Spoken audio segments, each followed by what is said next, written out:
I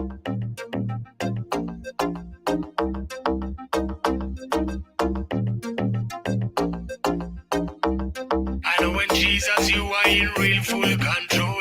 Angels in me love them do patrol. No demon touch me, no, not at all. Blessings like a river, them one. I know when Jesus, you are in real full control. Angels in me love them do patrol. No demon touch me, no, not at all. Blessings like a river, when God is in control. Oh, it no matter who said what and when, with Jesus in control. Oh, he might make me much better than them when God is in control. Oh, it no matter who said what and when, put Jesus in control. Oh, he will make you much better than them. I who say this, me no bother them. I who say that, me no bother them. Enemy them, me no bother them. Liar them, me no bother them. Backbiter them, me no bother them. Bad mind them, me no bother them. Blood of Jesus covers me from all of them. I who say this, me no bother them. I who say that, me no bother them. Enemy them, no bother them. Liar them, me no bother them. Backbiter them, me no bother them. Bad mind them, me no bother them. Blood of Jesus covers me from all of them. I know when Jesus, you are in real full control. Angels in me love them do patrol. No demon touch me, no, not at all. Blessings like a river, them one flow. Jesus, you are in full control. Angels in me love them do patrol. No demon touch me, no, not at all. Blessings like a river, my God is in control. Oh, it no matter who said what and when, with Jesus in control. Oh, he might make me much better than them when God is in control. Oh, it no matter who said what and when, put Jesus in control. Oh, he will make you much better than them. I who say this, me no bother them. I who say that, me no bother them. Enemy them, me no bother them. Liar them, me no bother them. Backbiter them, me no bother them. Bad mind them, me no bother them. Blood of Jesus covers me from all of them. I who say this, me no bother them. I who say that, me no bother them. Enemy them, me no bother them. Liar them, me no bother them. Backbiter them, me no bother them. Bad mind them, me no bother them. Blood of Jesus covers me from all of them. I know when Jesus, you are in real full control. Angels in me love them do patrol. No demon touch me, no, not at all. Blessings like a river, them one flow. Jesus, you are in full control. Angels in me love them do patrol. No demon touch me, no, not at all. Blessings like a river, my God is in control. Oh, it no matter who said what and when, with Jesus in control. Oh, he might make me much better than them when God is in control. Oh, it no matter who said what and when, with Jesus in control. Oh, he might make me much better than them when God is in control. Oh, it no matter who said what and when, with Jesus in control. Oh, it might make me much better than them when God is in control. Well, we want to welcome you to another of the Marcy Week show, Monday, March the 3rd. My goodness, the year is marching on. And yes, I want to make it clear that my Jesus is in control and God is in control. And I know you might think that's a religious perspective I'm speaking of, but then what would you expect from a reverend? Hey, that's what I am. But I'm going to come back to talk a little bit more about this later on this in the show in a few minutes. But we have passed the 220 mark, and I want to begin. I want to introduce really the national anthem of Barbados, and we began with that song to let you know to stay awake, because it is important. I believe the goodly canon shared a tremendous message, which I will do a little bit of dissection with regards to that message in a few minutes. But right now we're going to go to our national anthem, followed by our national pledge, and I'll be right back with you on the opening comments of the Marcy Week show. So we welcome all of you joining us tonight, ladies and gentlemen, the national anthem of Barbados.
And now our national pledge. And I want you to share this together with me wherever you are. I trust you sang your national anthem, and I sincerely hope you stood to attention, your hands by your side, in a respect of what our country was birthed into.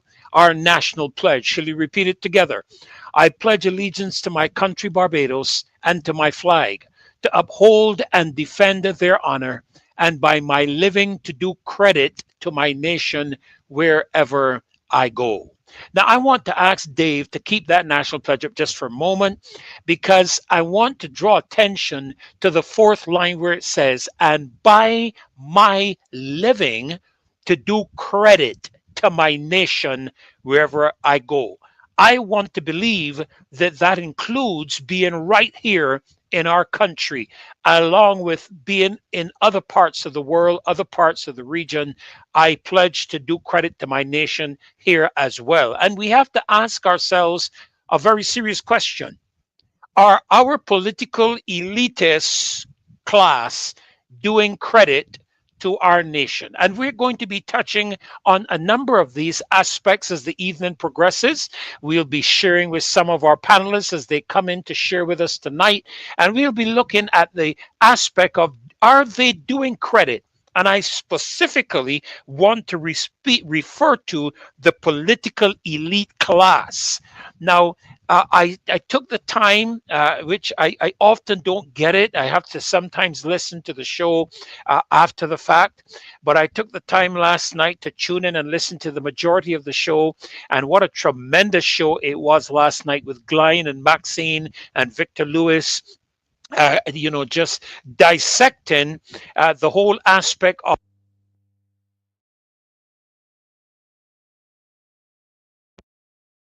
Barbados by the government, and also the aspects of the resignations, I call it, and the firing of some of the members of Parliament and Senate, and of course the reshuffling of the cabinet, and the estimates, and the upcoming budget presentation. And we'll be coming into touch on a few of those things tonight. But as I begin tonight, I want to take a look at what I would have to concede was quite a good message by the goodly canon. And let me make sure, because I don't want to upset anybody by not making the references to persons as I should. I want to make sure I give persons their rightful due by the goodly. Let me make sure I get it right. This is the. Oh, dear me, my eyesight is not as great as this. Let me just turn it over by the Senator Reverend Canon Dr. John A. Rogers. I want to give him the official title, the respect of that official title, Senator Reverend Canon Dr. John A. Rogers. And in his message to the Barbadian public, which generally I found to be a very thought-provoking and a very practical message. Very often, as Christians in our community, we tend to spiritualize everything. But I don't want to be involved in the matter of spiritualizing things when God brings the spirituality of his existence down to the reality of earth. And so I want to touch on a few points coming out of his message tonight, some things that I want to comment on with regards to that. But before I do, let me welcome all of you of the loyal opposition. Do not let my anxiety don't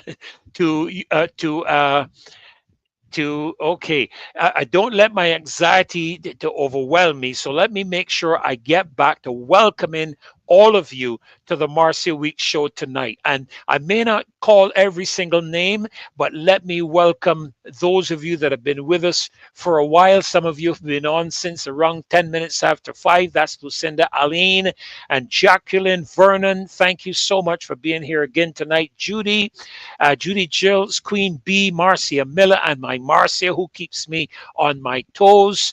Owen Hines, Taroni Hall, thank you for your kind remarks to the entire panel. And just in time, I have done it. Just in time.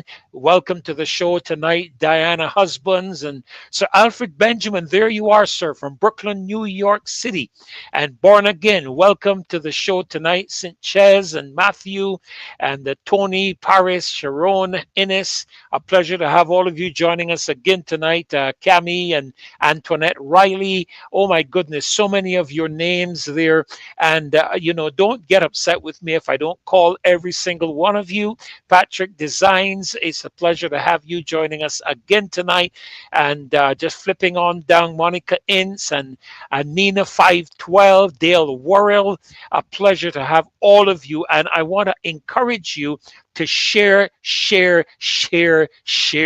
And of course, on YouTube, give us that thumbs up. Okay, give us that thumbs up because the algorithms, from what I understand, I'm not the tech genius here, but from what I understand, when you give a number of these thumbs up, it helps to advance the algorithms or something like that, making it possible for the show to have a greater presence, so to speak, on YouTube. So make sure you do that. You share, give us the thumbs up. And, early in the show, get on the phone, call people, tell them the Marcia Week show is on the air. DaCosta Fields, thank you, sir.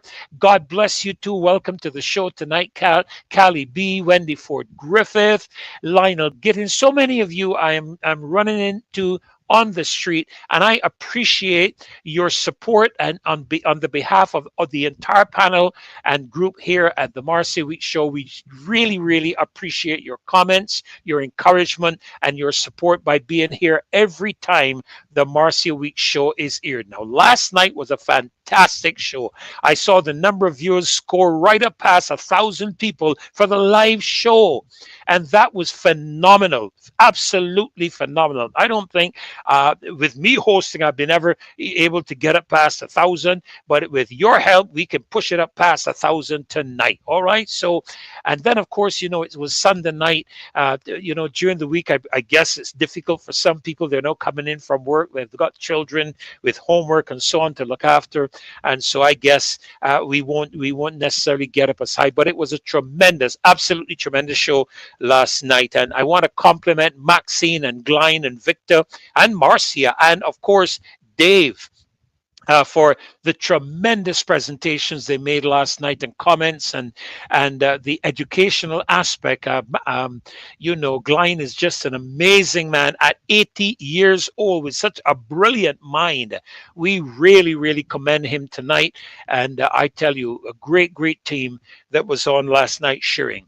Now, in terms of a couple of comments I want to make, I listened to the entire message by the goodly canon Dr. John Rogers, and I just want to say a couple of things.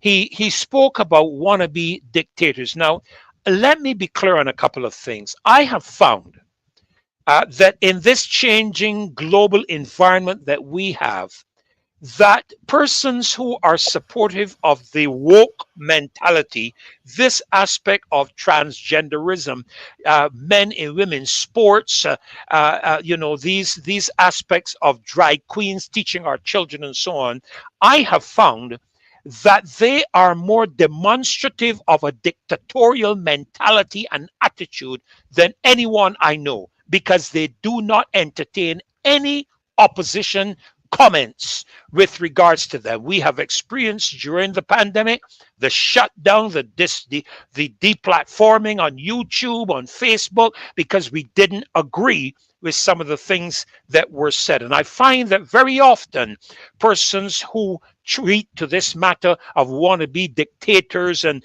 are having to deal with a changing environment where the political elitist class, the political elite plantocracy is losing control of the slaves that were on the plantation.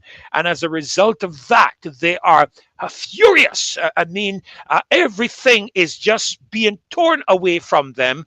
All of what was hidden is now being revealed and exposed, and across the world, they simply can't cope with it. And my one regret is that it's not happening here in Barbados. And this is where we need it to happen. It needs to happen here in this country. Now, within that context, I want to just make my comment very clear. I don't take my information from mainstream media at all, because I know under whose control they're operating with. But I am quite weary of the hypocrisy and the double standards of those who want to push a particular agenda across the world.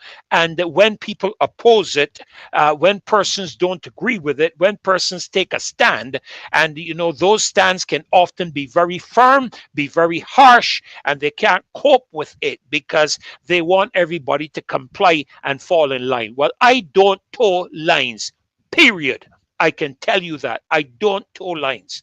If I don't agree with something, I will tell you. Sometimes I will express it emphatically in no uncertain fashion. Other times I will deal with it diplomatically, but it often is determined by how persons are engaging me. And if I find you're engaging me politely and diplomatically, I will engage you in kind. If you don't, you will find a very firm, straightforward, unaccommodating response coming from me, and that is absolutely where I stand. And so I have found that we are dealing with persons on the left. I find those people with this woke mentality, this aspect of wanting to impose upon the world their agenda. It has everything, Nikite, to do with LGBTQ. Don't tell me it doesn't. I wasn't born yesterday. I'm very well aware of the fact that the entire process is all integrated and woven together. I have the homosexual agenda in my availability. You don't want me to go down that road. You certainly do not want me to go down that road. I will not be accommodating them. And what I have found is that when you get firm, when you get into the realm of disagreement, you find that persons consider that you are racist, you are xenophobic, you are homophobic, and all this rubbish. No, I just simply don't agree with you. That is my democratic right. I have the right to agree and I have the right to disagree. And your position ought to be to respect that right. But instead of that, what we find is that we live in a world today that if you don't agree, you are shut down, you're silenced, you're deplatformed, you are cut off. And that's not something that I'm going to entertain in any way, shape, or form.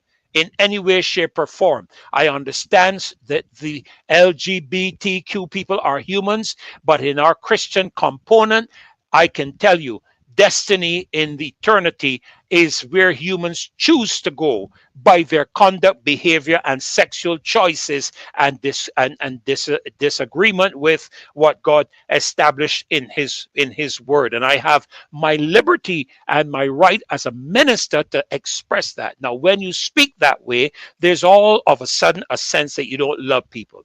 Let me tell you something. That is absolute rubbish.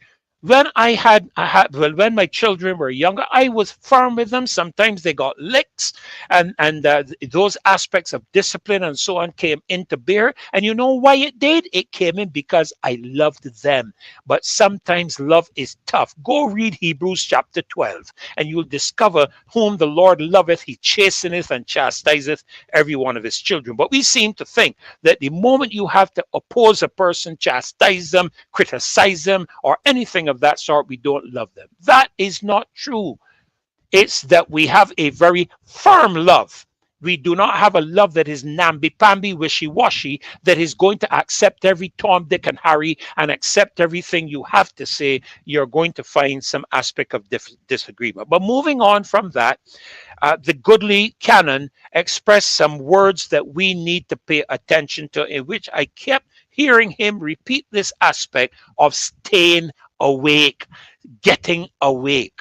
Barbadians are as if they are asleep. We are dealing, and I found it very interesting that his comments were very diplomatically organized, very much like, I believe it was Senator Crystal.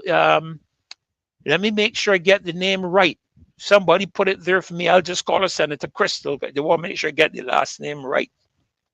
But I found his words aligning toward the end of his presentation. I found his words aligning very closely to what she had to say, Crystal Haynes. Thank you, Callie B. To what Crystal Haynes had to say in the Senate that got her fired. And I'm saying it exactly how it has occurred. Sometimes we don't want to call a spade, but she was fired from the Senate because she voiced a disagreement and a caution to the government. And that is exactly what I am addressing within the context of wannabe dictators. And I find that persons who cannot facilitate an opposing viewpoint are more dictatorial than anybody on the planet.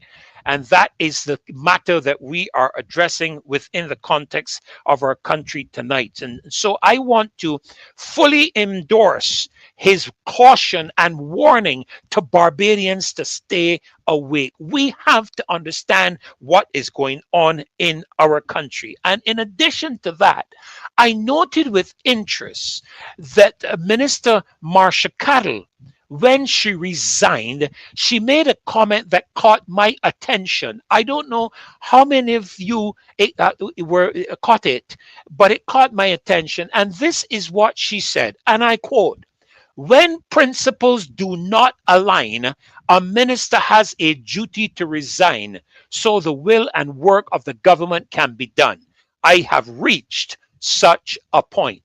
Well, I think I heard that from someone else not too long ago, when someone who we all know went to the president's house to be sworn in as the leader of the opposition. And I heard some similar sentiments expressed. When principles do not align, when principles do not align.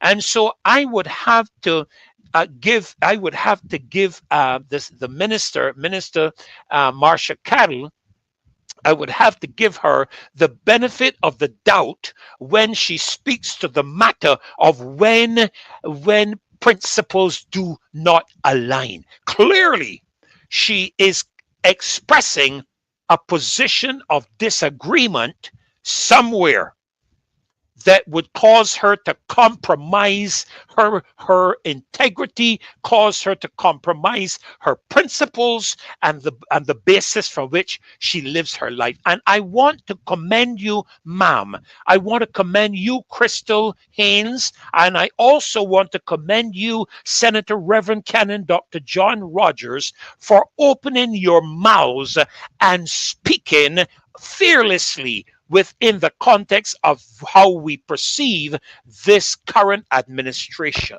I have watched with interest, and I did it last year, the attitude of members of parliament sitting in the, I don't know what they call it in parliament now. You have these persons coming in and sitting before, in that space, and I guess there's a name for it, and they're sitting there to give an account. And I found the last thing I watched, I found the Deputy Prime Minister exceptionally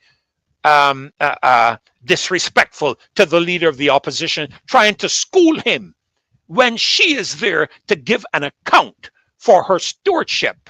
That is why she was in that position, in the well. Let me call it in the well. She was in the well to give an account. How dare you, want to school the leader of the opposition when you are in the well to give an account. You're not in the chair. The chairman of committees was in the chair. He's the person who has the authority to school, if necessary, the leader of the opposition, not person sitting in the well. That was extremely disrespectful. And I find an arrogance about all of them when you have to make them give an account for what is happening in our country. And so this seems to be, I tell you, it's happening across the world. There is a dismantling of the political elite class.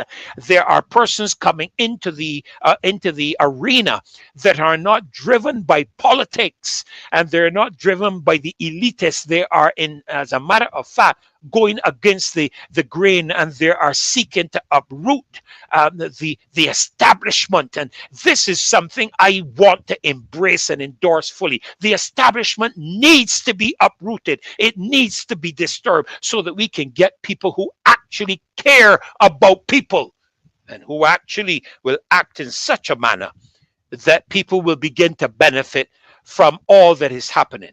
I hear a lot of talk about the International Monetary Fund and meeting the requirements of the International Monetary Fund. And I'm going to say this to you.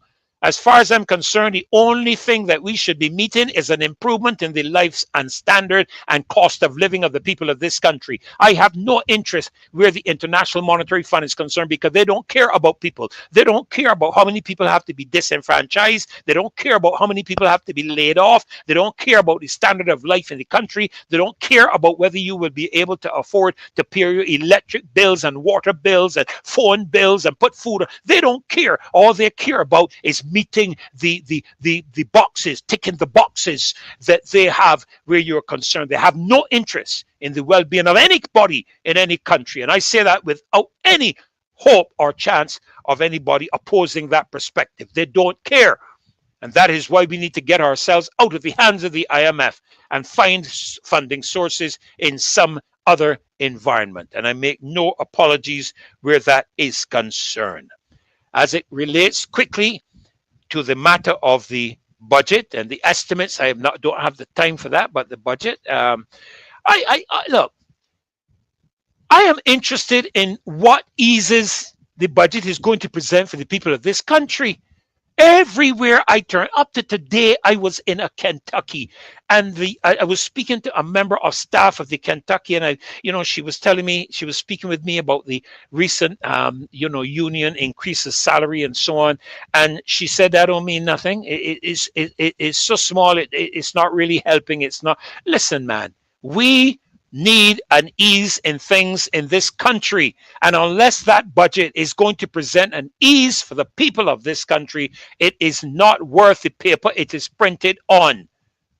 That is what the people are waiting to hear on the 10th, I think it is, of March, regardless of who presents it. And I'm not going to get into that. I'm not going to talk about a dereliction of duty where anybody is concerned, because I have seen the budget presented by persons other than the prime ministers in the past. So I'm not going to get into that matter and make that a major. That's a minor thing. The major to me is going to be, what is the budget?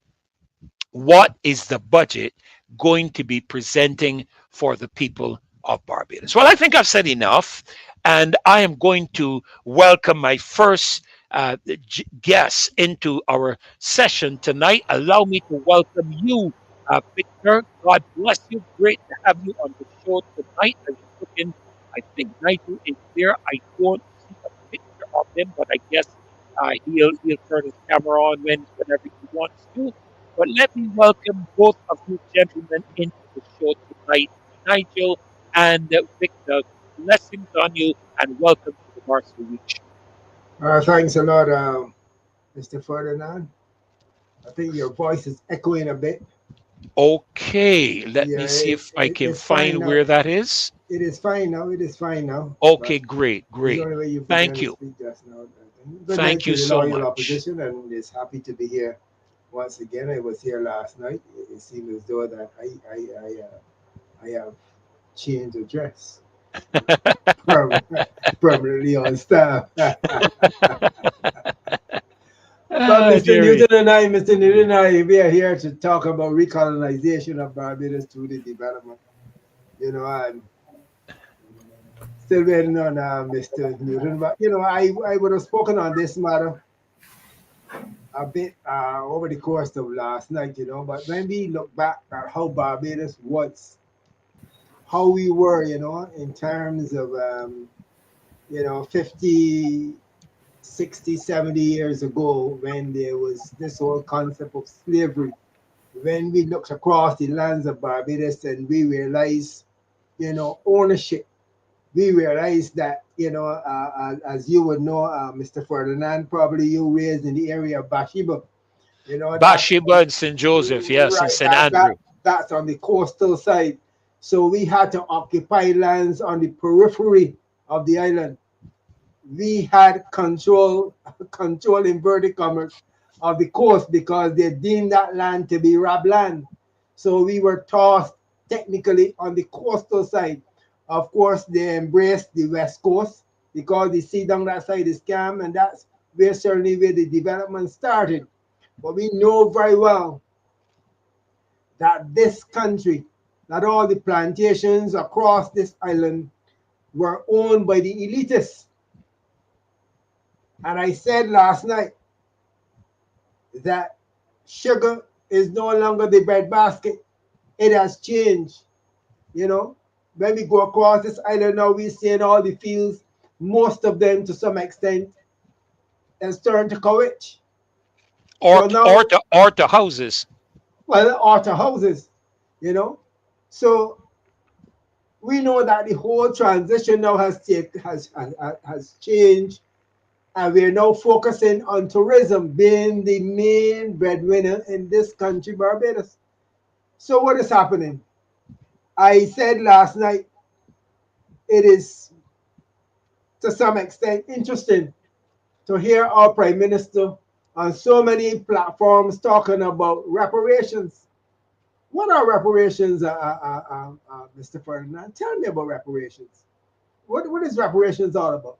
Well, from my understanding, it is kind of a reimbursement by the colonial masters for all of the resources that they have, and I put it, raped from our countries over the years as a result of slavery and the enslavement of our ancestors, and the financial benefits that they have incurred, the wealth that they have acquired from our lands, and in many instances carried to their lands. And so we're asking them to return it back to where its source was. So where the plantations were the plantations on the coastal side or inland? Well, from I understand at one point, Victor, going through Belleville and George Street, I understand that there were actually sugarcane lands and whatnot through there. And I hope I'm remembering my history correctly. George Street ain't got the beach now. Belleville don't have no beach. No, not Right, at all. so All inland. All inland. All inland. Precisely. Yeah. Precisely. And we were occupying the coastal side. That's correct. So tell me something. When it is a plan of Barbados now to sell all our coastal land, I don't know if your pocket is that fat, Mr. Ferdinand, so you can purchase some of this coastal land. But of course, it appears to me that the focus of the sale of lands on the periphery of Barbados will not include you and I. So then it tells me that the owners of these lands on the periphery of Barbados, all the coastal sides, will be another elitist group. And that elitist group will be recolonizing Barbados once again. So let me just take this opportunity to welcome Nigel. Okay, I just saw him. Yeah, he's still getting his act together. Yeah, Nigel, you're hearing us okay? Yes, good night, Dr. Nichols, and Okay, great. the And we are viewers. hearing Yes, you. So I am we just hearing want you to now. welcome you. Just want to welcome you to the show. And Victor was just sharing on the colonization of our country, Mhm. where the coastal properties are concerned. Going back through the past, where the inland areas were occupied with the plantations and so on. The coastlands were clear, and he was just explaining to us. So welcome to the show tonight, and I just want to let Victor proceed. And of course, between the two of us, the two of you and myself, we'll interact as time goes by. Go ahead, Victor. Well, thanks to the media there to give us a whole listing of the plantations. You know, Whoa! Yes, yeah, beautiful, yes, beautiful, beautiful. yes. Don't Wow. scroll so fast because Yeah, you're going really I fast. look You're going really fast. I looking to see if they have any on there called Bathsheba. You know, I don't think they had a We'd plantation have in to see if Bathsheba. it's in alphabetical order. You come well, but I'm seeing bees there, but hold it right there, Whoa, whoa, whoa, hold whoa! it, come Hold it. back down. I don't see Bathsheba. I see Beer, I see Bell and Little Simmons, Yeah, I see Bank Hall. Bellevue, Brighton, Bushall, but I see no Bathsheba. But now we have people external of this country Hmm. coming to Barbados to recolonize us once again. So we know that they were colonizers, but they're given a new name now. What's the new name, Mr. Ferdinand? Brilliant. Investors, Move to the front of the investors, class. right? Move to the front of the Thank class, you, sir. Mr. Thank you. Ferdinand. Thank you. Of Thank you. course. So now we are being colonized once again. Somewhere down the line, Mr. Ferdinand, when you and I, would have gone to the great beyond, of course, we can appreciate that there will be people on the periphery, not on the periphery, on the center of this island, because that is where we are being pushed now. And we will be asking again for reparations for all the injustice that will be done to our people by the folks on the coastal side of Barbados. And now it appears to me, based upon what we would have observed last night, that the entire coast of Barbados is being offered up for sale. Mm-hmm, mm-hmm. So all Yes, the yes. investors that are coming now on the East Coast, the West Coast, the North Coast, and the South Coast are all investors, aka synonymous to the whole concept of colonizers. Once again, once upon a time in Bathsheba, we had the Atlantis Hotel. Yes, And we know the owner there was Miss Maxwell, that's correct. a Bajan.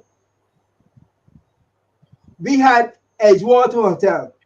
Mm-hmm. Edgewater Hotel should have been taken over by Barbadians to develop the coast of Barbados so that when they die, their family will take over. Mm-hmm. Mm-hmm. And it will continue from generation into generation. Atlantis Hotel, and I speak subject to correction,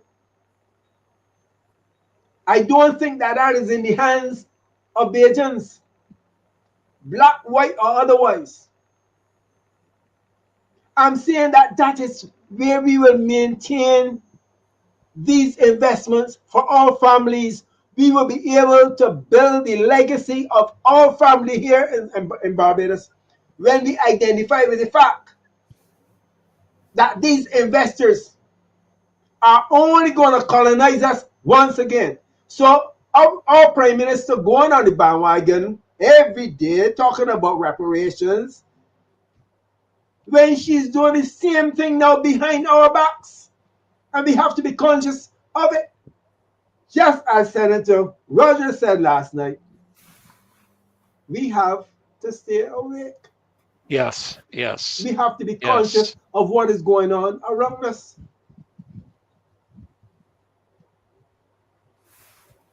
And I just don't know. It baffles me. when you can talk about Bathsheba and the building project, and I'm going to get many folks employed in construction because of an investor who we know is a new colonizer. Victor, So there's a question in the chat. I don't know if you're seeing the question there. I have a question. Do the investors or new colonizers approach our government to purchase, or is it that our government has put us up for sale to pay debts? let me throw that out. Let me throw it out to the panel. I don't know if Mr. Newton will respond to this. Mr. Newton, let me hear from you. Nigel, what do you think? Well, based on the information I have, I have concluded that the government took the initiative to sell Barbados off to foreigners. I don't think, based on the information, I don't think the investors would have invited themselves. I think they were invited. And that Barbados has been offered up for sale, and so they are taking advantage of the offer given to them.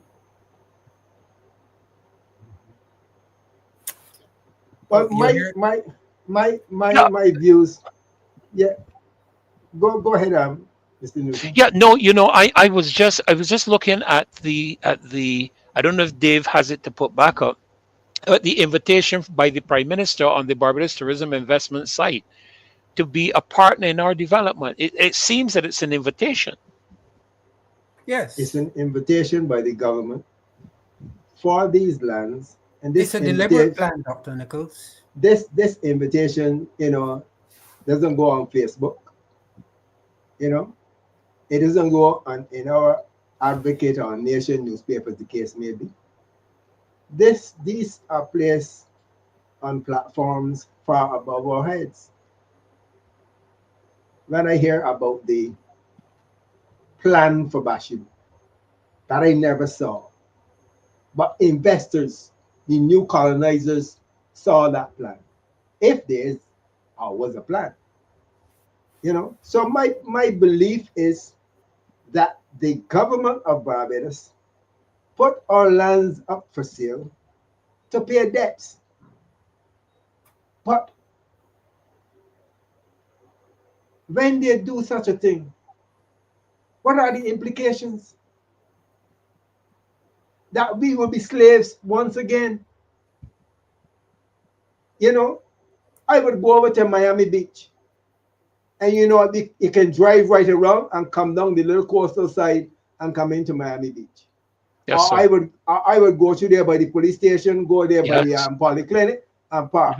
Or I would come to the bus stand and park. Or I would go in there by the fish market, park in that area, walk up the course, and comfortable. I have so many options. When that area is developed again, what will be the accessibility of the locals to that area? What we enjoy now, we won't be able to enjoy anymore. You would have a little pathway that you have to walk in. You would have maybe 10 or 15 parking spots, a crowded area, and all kind of restrictions our children will be subjected to because of these decisions. So these plans that are being executed now are for short-term benefit. What are the long-term consequences? The long-term consequences, one of them will be that all of us Bajans being packed to the center of Barbados will be catching a bus to the beach, driving to the beach, because we will be restricted significantly for beach access in this country, Barbados. That is one of the consequences, and that consequence is a long-term effect upon generations to come. And that is something, Victor, that that Canon Rogers, I think, spoke to the future in terms of what's happening where the future is concerned. Nigel, I wonder what is your take on all of this? Well, you see, we have to, in order to understand what is happening to us today, we have to step back and revisit history. In other words, we have to look into history's categorical mirror and see what went on back then and how it has led to what is happening now, to understand that what is happening is not a surprise or should not be a surprise, Mhm. because previously the colonizer was leaving Europe because Europe was devastated by persistent war. Europe was devastated by heavy snow and so on and so forth, and they were not able to produce enough food for themselves. They were poor, landless, and resource starved. Okay? So they came into contact with the tropical regions where there is plenty of food and so on and so forth. But before I get to that aspect, let us look at ancient Egypt or North Africa. The Asians, okay, go back to the story of Abraham moving out of the Ur of Chaldea and moving into Egypt because he was escaping famine. Okay? Mhm. There was famine back then, and ancient Kemet or Egypt was the breadbasket of the then known world. So he moved in with, that was a family of 70. Okay?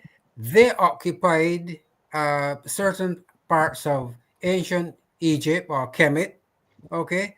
But then his compatriots, the other people, kept moving in over a period of time. And when the invading or the migrant population reached a certain number, then a full-scale invasion took place, and the Hyksos, they're known as the Hyksos, they were able to conquer Egypt. Then another time, the Arabs, I think around the 7th century, they started infiltrating North Africa or Egypt.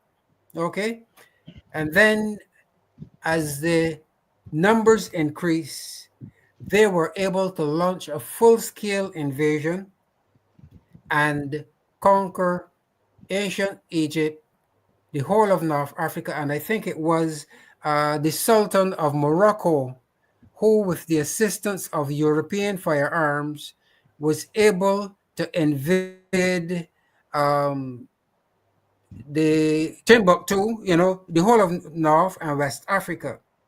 It always starts like that, where you find a few colonizers coming in and setting up the beachhead, then to prepare the way for the massive invasion and the loss of the country. And this is exactly what is happening to Barbados. But you see, the Mhm. difference between then and now is that the colonizers then were searching for land and food and material. Today, the colonizers are being courted by the government, or not by the government, but by the prime minister, and they are invited into Barbados.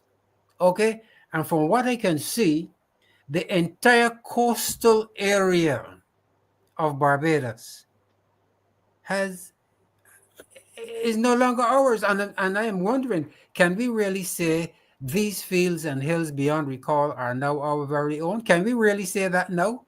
Because what I am seeing from the airport, right away down to the harbor, down up to St. Lucie, Now they start at Sam Lord's Castle and they're moving up to Culpeper Island, to Skeets Bay, and they are now in, well, they skip a little bit, but they're in Bathsheba, Teacup, and Saucer. So, as you said, Mr. Lewis, the land has been taken, the coastal lands have been taken over, and we are now being pushed into the center of the island.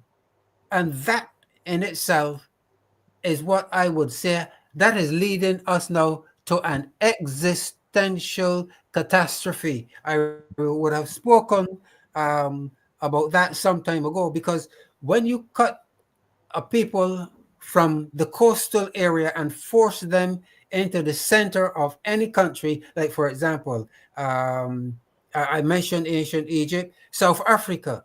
Okay, you had the Boers. Went in, they took control of the coastal area, and then they forced their way inland, and eventually they took control of South Africa. And that is the fate of the entire continent of Africa. And that is it. That is being repeated now in Barbados, but not by colonizers coming or inviting themselves.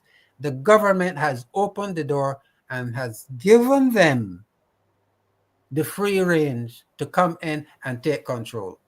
You know, I You never know, thought. yeah, Yeah, go ahead, Victor. yeah, I never thought that our naval string would have adopted a price tag.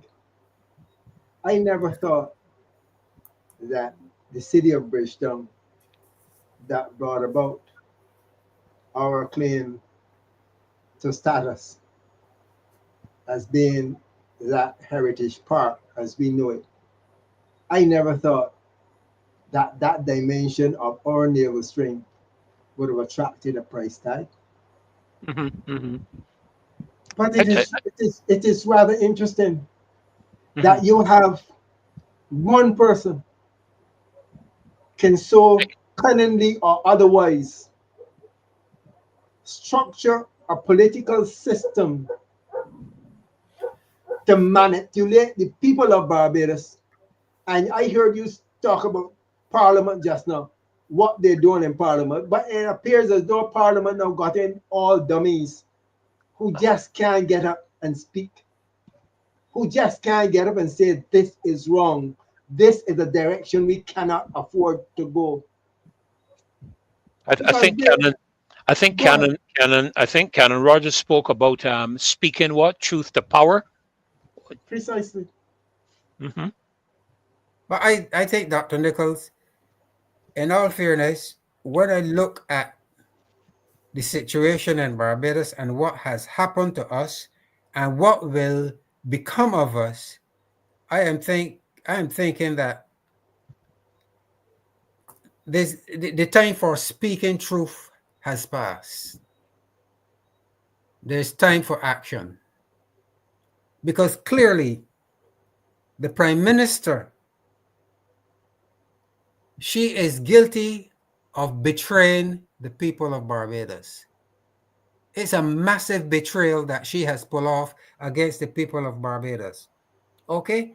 And as far as I'm concerned, her actions in putting Barbados up for sale constitutes not borders, but it is, in a sense, it is seditious. It is treasonous, because how, she never well, there was no consultation about all of these things. Wow. You know, we never knew, so it was all in secret. So I am saying, not only has she betrayed the people of Barbados, but she has committed crimes against our humanity. Because when you could sell all of the coastal lands of Barbados and put it into the hands or put it under the heels of hostile, xenophobic, racist foreigners, what are you doing to the people? What But are you doing to the people? we also have a sector in Parliament.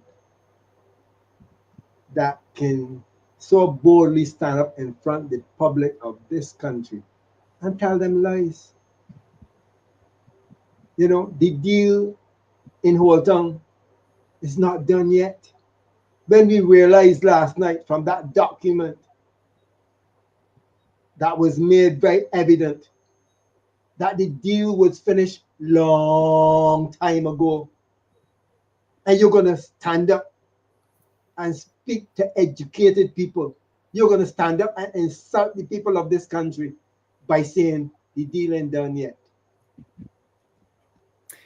That perceived comfort is only for fools, and we are no fools. You know, as you all have been speaking, Nigel and Victor, I took the opportunity to look at the what would be referred to as the opportunities for investment, or as you would call it, colonization. I'm seeing 7 of them. I don't know if Barbadians are aware of this. I'm seeing 7 of them listed on the Barbados Tourism Investment Inc. website. Needham's Point, Travers Way, Gemmonts Lane, Kensington Oval, Pierhead, Government Headquarters, and Hinks Street. And in one of these, I'm looking at the projected plans, and I'm seeing references made to just let me make sure I have it correct.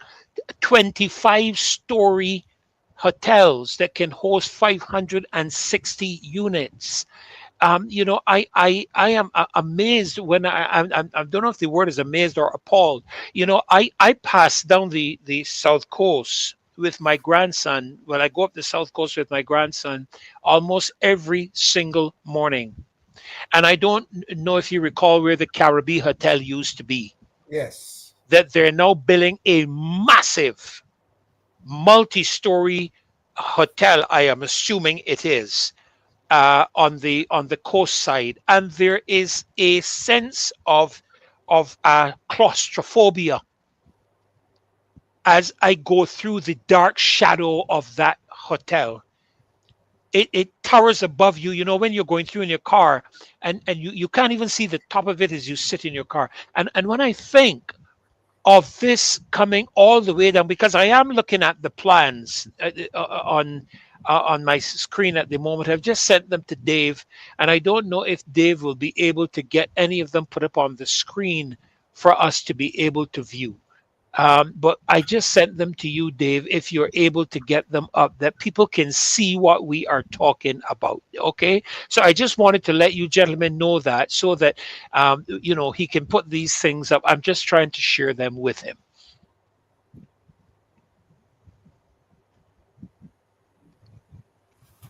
This is the pierhead development. And look at the imagery there. Look at that imagery. I don't know if you can increase that, but that would be the area, I believe, that is that would be the area coming down, I think. Wow, coming down the wharf. Coming down the wharf side, and that peninsula would be where the dry dock or something like that used to be. And then we move back up the Bay Street side. You see those 2 towering hotels there. As a matter of fact, I look back, I see a third. Then there's one as you come down Hinks Street, another 2 there. I don't know if people are aware of this.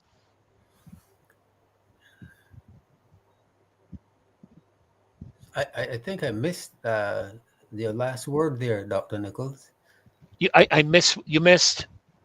You said something at the last, which I missed for a little bit. I didn't quite get the whole thing clear. Oh, am I breaking up? Not quite, you know, but something Okay. went wrong there. Something went wrong. But Okay. okay, No, all right. yeah. But what? No, having that picture there, okay. I want to know. I want Barbadians to note when all of these developments go up and the new colonizers come into Barbados and control the coastal lands of Barbados, What will be the consequences? For example, the consequences for the governance of Barbados. Will we be able to vote the kind of government we require to lead us? That's one question. What about health and wellness? When all of these, you just mentioned 25-story high building, 25. When all of these high rises go up on the coastal land, and we are forced into the center of the island, what is going to happen to our health and well-being?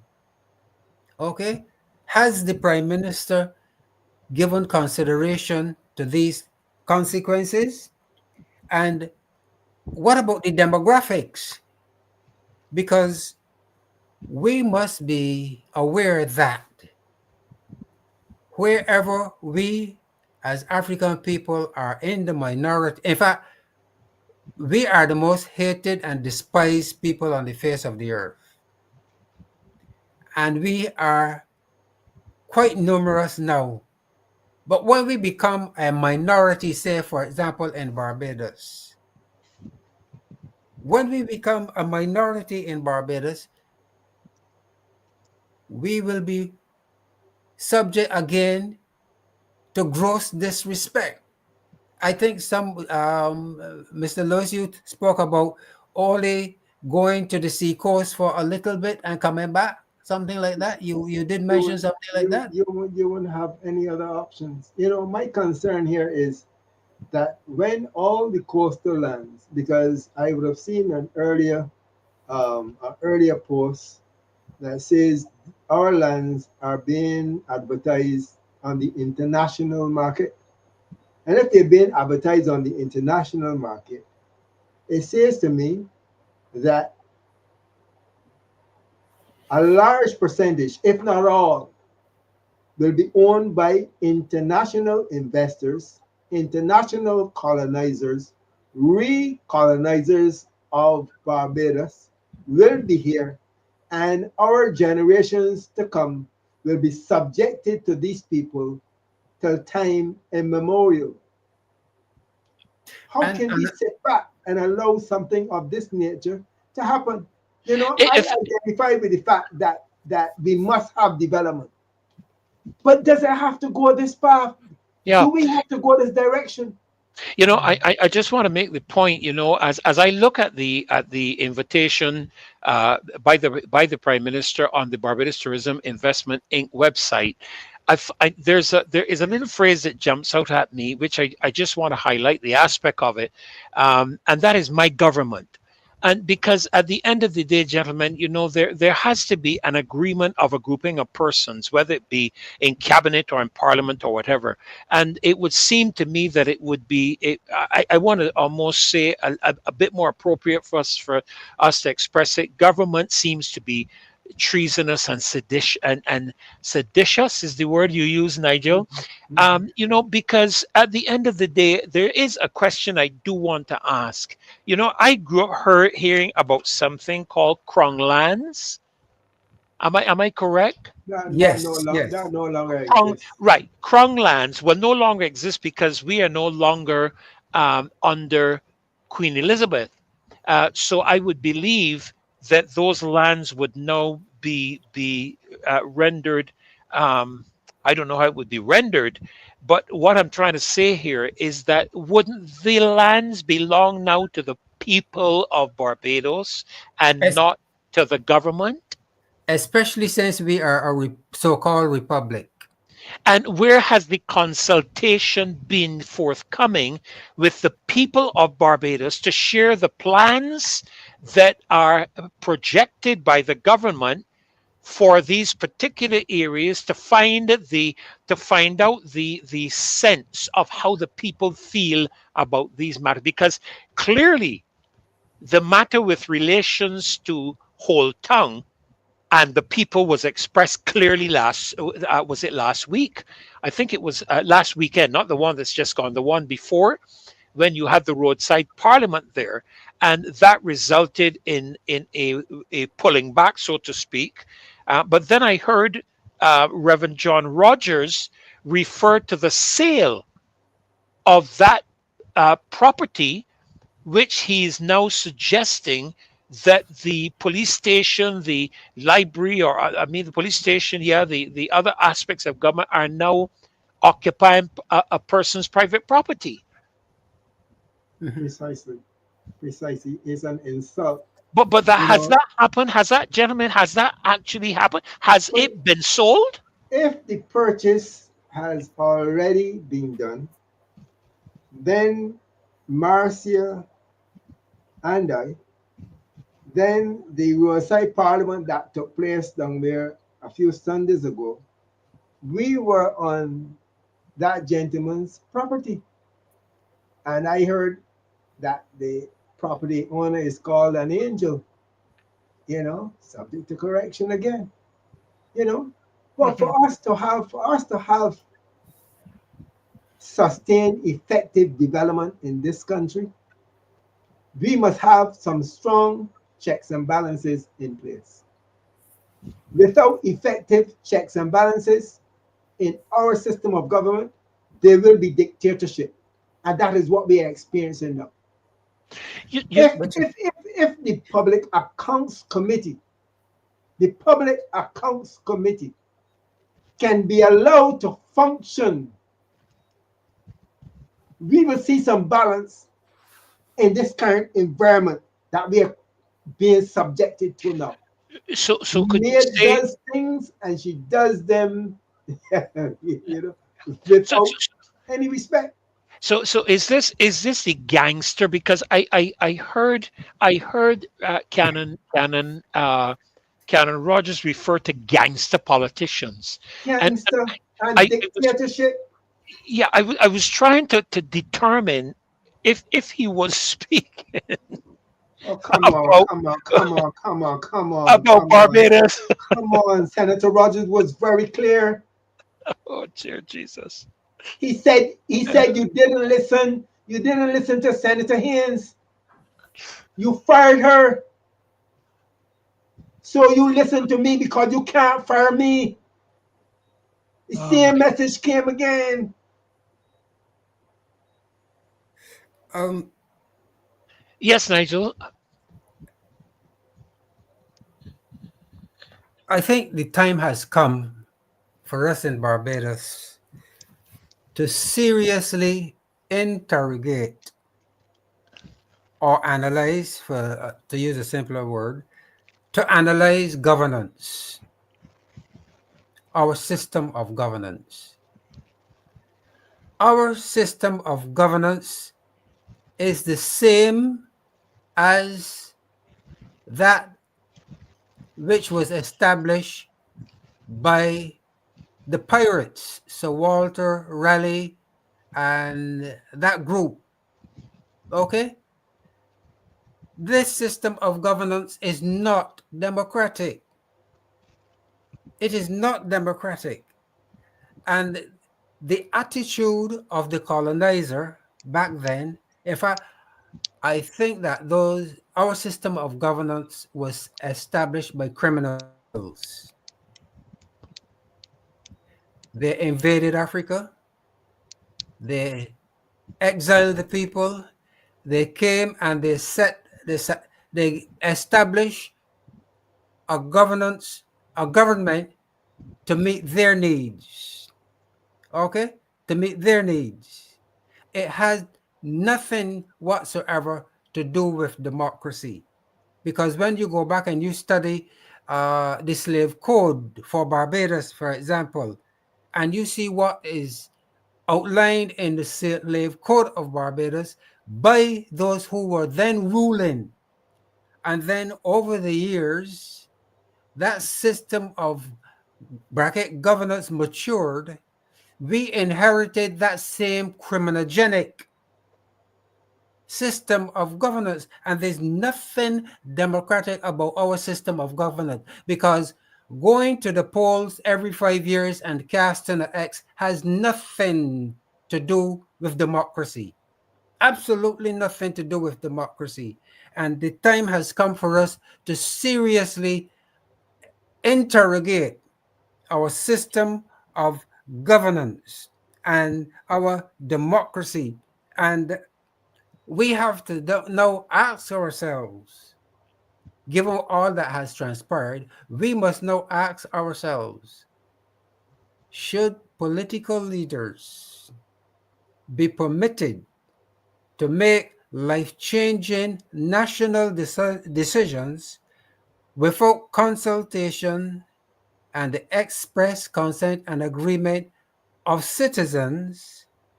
And should they be allowed to do that without swift and decisive action against what they have done to us? We have to ask ourselves some really hard questions, because when you examine what has been done with the Holetown, the Civic Center, 1 minute it was one thing, then in February it was another, and then we just heard that there is a buyer or it has been sold. All right, the whole project, everything in this that this government has done and continues to do is undemocratic, dictatorial. It is made, or those decisions are made without any regard for our humanity. And we have to ask ourselves, should we as the citizens of Barbados continue to permit the government to make these kinds of decisions without swift and decisive action? Can we afford that? But you know, when you speak of colonization, Nigel, does not that also include an aspect of what I wrote down here on my pad, master slaves? But massa they done. Massa they done.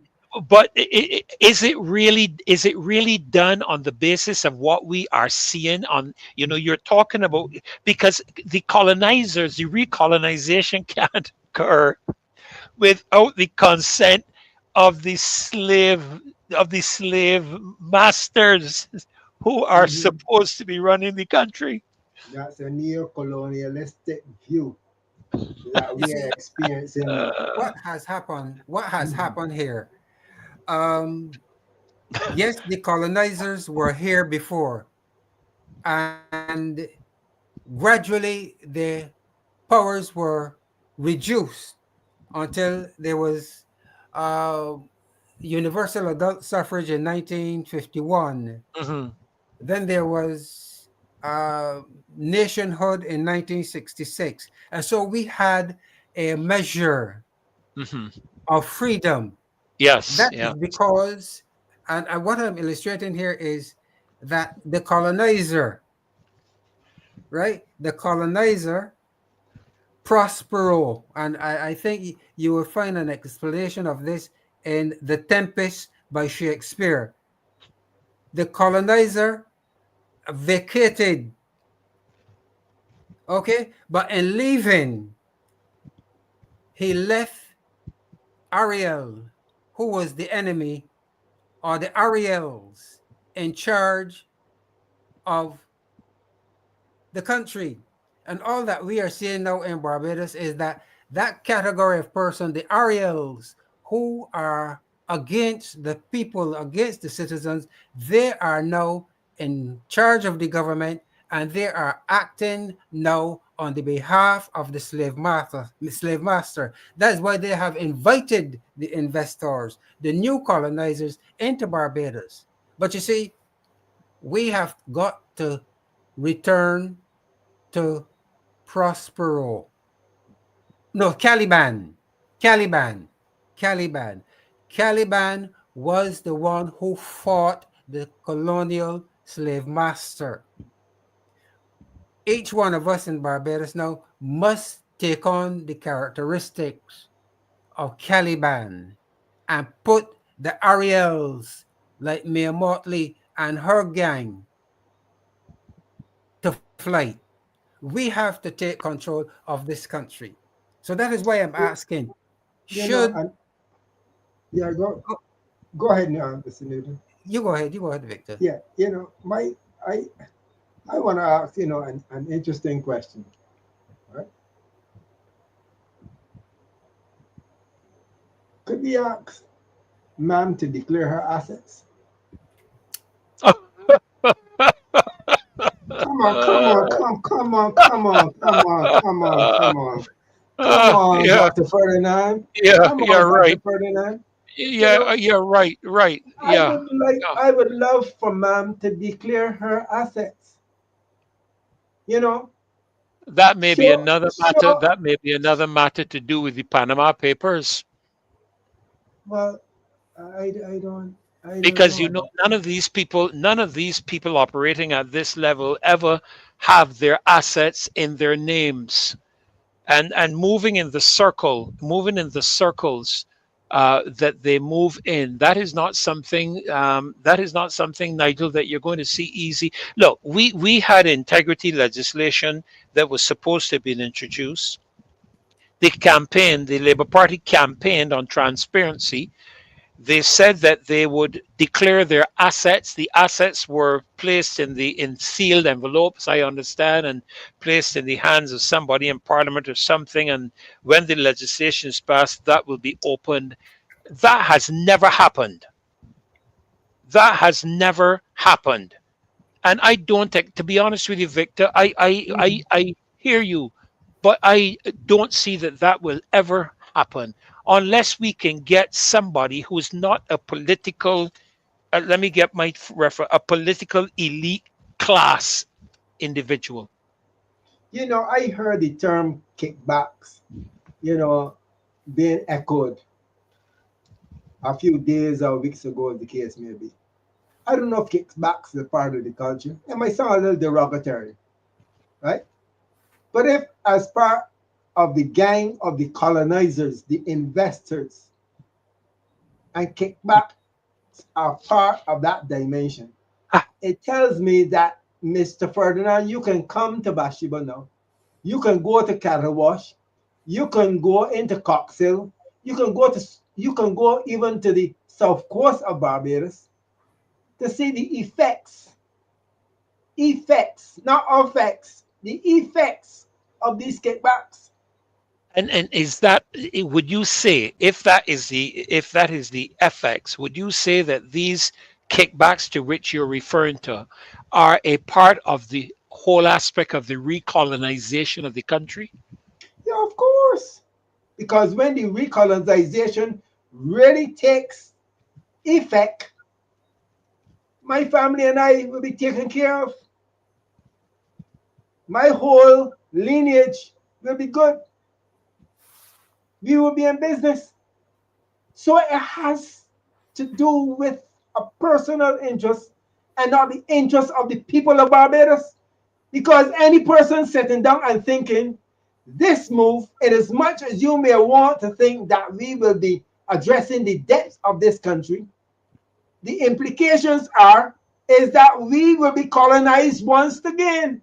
The Wow. entire coast of Barbados will not be owned by us, but now we will be tossed from the periphery back to the inland parts of this country. How could you Mr. sit there Lewis, and do such a thing? Mr. Well, Lewis, gentlemen, sorry, uh, Nigel. Uh-huh. from what I have seen, um, we will not be colonized. We are already colonized. It is no question of will be, Mhm.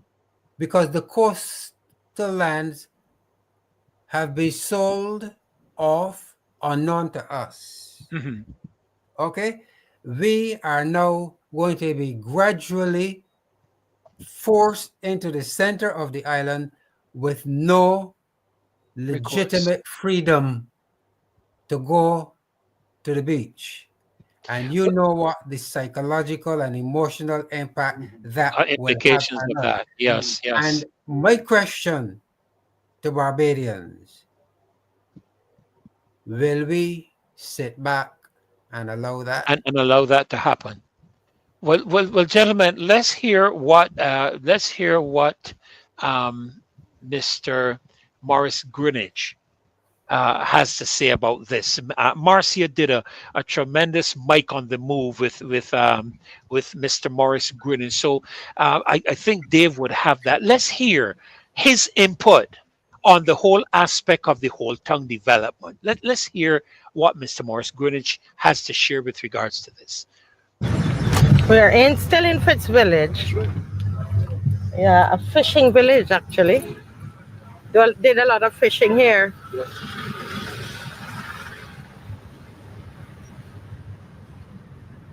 So this is our Saturday morning drive with Mr. Morris Greenidge, historian, and we've got to capture all the history that we can get from our seniors.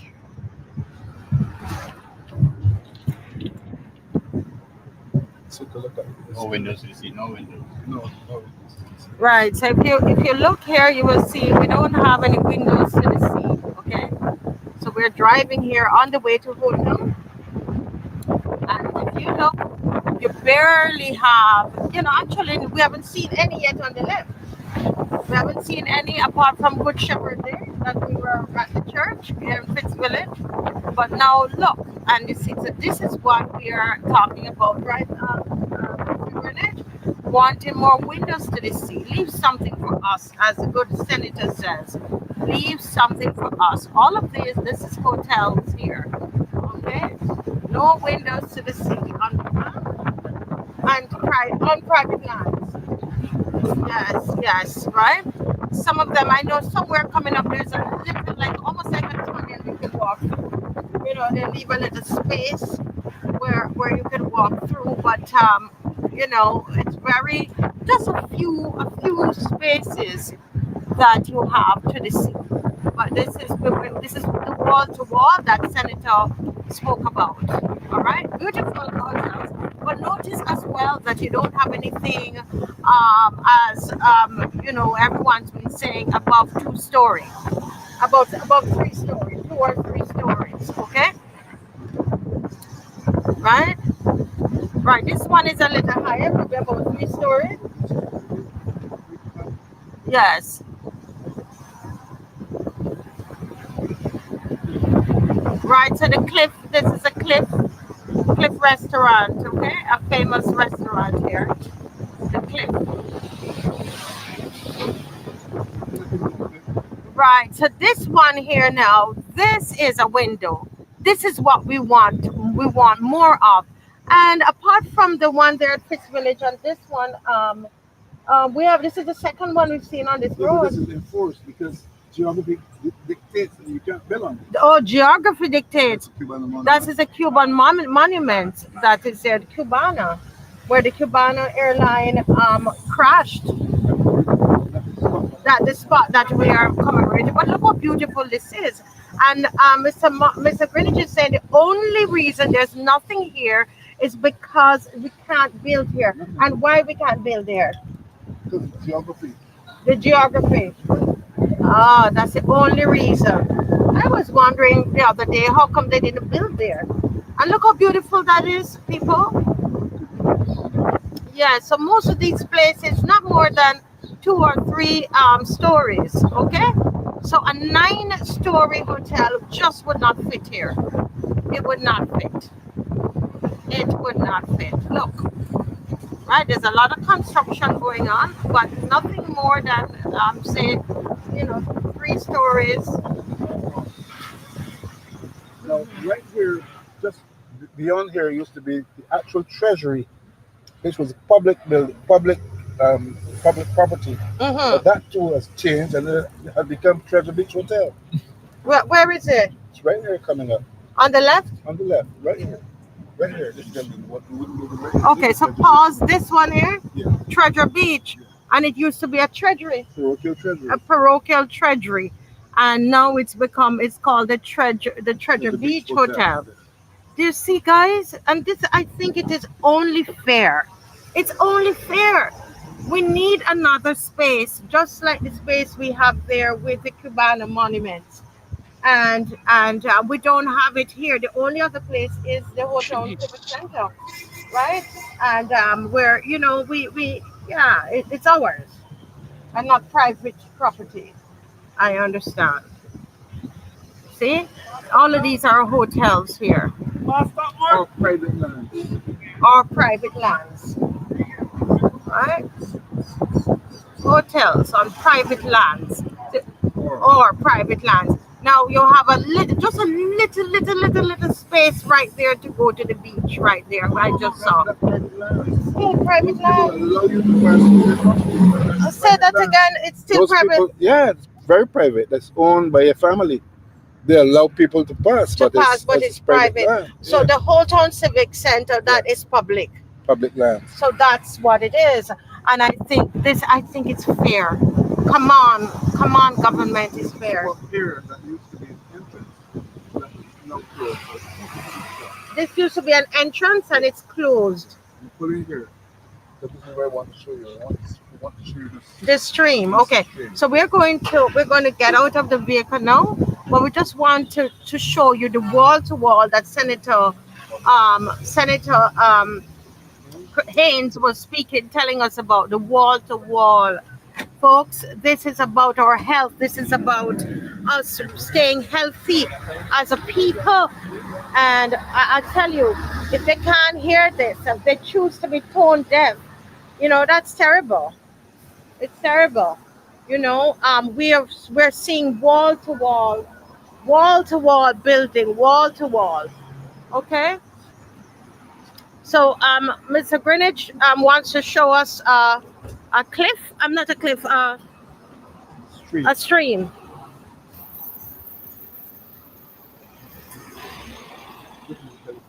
Right. So it's a lot of traffic. So we're gonna try. We don't need to cross. Okay. This is the telephone exchange. This is the telephone Exchange. Ah, flow is there. Yeah, well, flow now, but Yeah. it's called the telephone It used to be exchange. just called the telephone exchange. But quite recently, I discovered that the stream next to it, and we knew this stream from childhood, because this stream is all under here. See, look here, you see water. Oh, and it's running underneath this hotel. And look, it's built over it. Hey, folks, it's a stream. Up here, The hotel is built over the stream. up here. This, See wow. the sign? What does the sign say? It says, let's read that sign. It says the canal delivers natural runoff water from adjacent gully and the surrounding hills to the sea. From time to time, fresh well water is added to the canal, which breaches the beach berm and empties the canal. Okay, so they basically built. Wow. They must have been given permission, but what if that is correct, then that adds to it and not subtracts, because what they're doing is allowing the water to be breached. This used to be a very, very heavily populated turtle environment. Turtles. So This is a obviously they turtle might not be beach. here anymore. I don't know. I suspect they might be or they might not be. Who knows? Wow. So it used to be a lot of turtles Lot of here. turtles in this area. And so they got permission to build here. Yeah. So the stream is running under But the stream road. is important for another reason. Yes. This stream, when William XIV came to Barbados, he did not have a land surveyor. He did not have the means of allocating 100 acres directly or exactly. So what he did was to use the streams, the gullies, and the escarpments, the ridges, as his divisions of land. So this is the very first. So this is where Cortines, Barbados started, going north, this stream. And we discovered in about 2 years ago that William Holder of Holder's Plantation bought, and this is how we got to find out exactly where it was. William Holder bought from Mr. Dallaty, who bought from Mr. Bat, this land in Black Rock. So in other words, the original Black Rock came down to here. Ah. So on this side will be Black Rock. The whole side on that going back up to where we were. Yeah. So look, guys, where we're standing. Okay, so everything beyond here would be Black Rock because it was separated by the stream, and then everything up on this side would be Coteen's land, which now is really St. James. St. James, St. Peter, St. Lucie, St. James, St. Peter, all St. of Thomas, everything north. Yeah. Making sense. So this is important. Yes. So this is the beginning of 13th century, 1627. Yes, yes. I would love to go across there. Yes, to see that side of the stream. Let's see if I can make it over there safely. Yes, I could. And so the stream, you see the stream here. All of this is so important, and so they basically built on it. Okay, they built on it, and this stream, you see, you have a little bridge there, and it runs right across. See the cars there, the cars on the road, so it's going underneath, and it's going all the way over there where you see Mr. Greenidge standing. Is actually where it goes, and I'm going to try to cross this road safely. Right, it's a busy road, and remember we showed you the stream right here. Okay, and I would have passed here all this time and never saw this. Okay, and this used to have a lot of turtles. No, there can be no quarrel really with this spot. Yes, because I think this, generally speaking, is an enhancement to what used to be. And also about 100 yards to the north, there is a public opening to the sea with a parking for a few cars.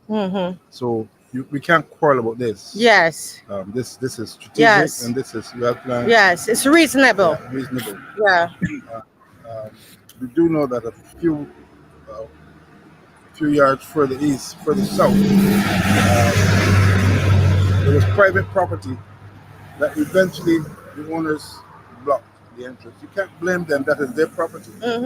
What we need to ensure is that any government-owned properties are maintained in public control rather than passed into private hands. Excellent. Okay, so we're gonna head back in the vehicle at this time. Okay, thank you.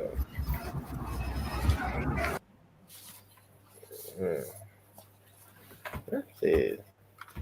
Wow, that's an amazing journey there, gentlemen.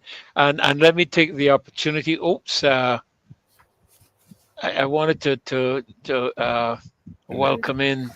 Oh, there you are. Good evening, Don. Welcome to the Marcy Week Show. Pleasure to have you joining us.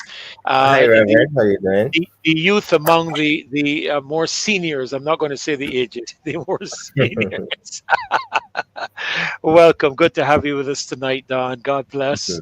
Yes. We've just been looking at this whole aspect of the recolonization of Barbados, and what we just saw there was a Mike on the move with Marcia to do with the movement, the whole aspect of the blocking off of the coastlands, which we are facing through other aspects of development. And we'll come back to that in just a few minutes, possibly, because we're going to have a call-in segment at 9 o'clock.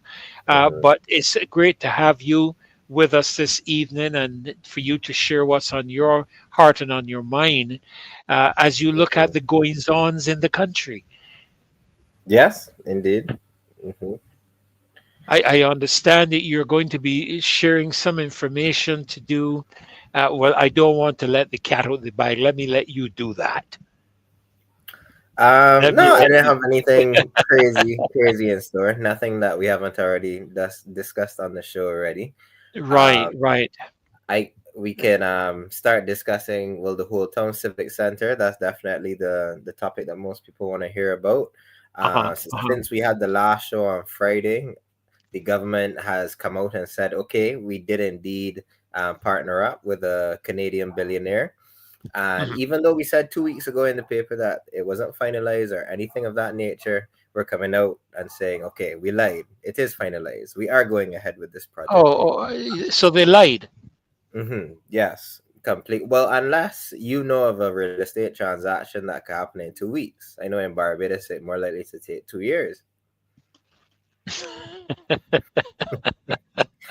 So, my goodness.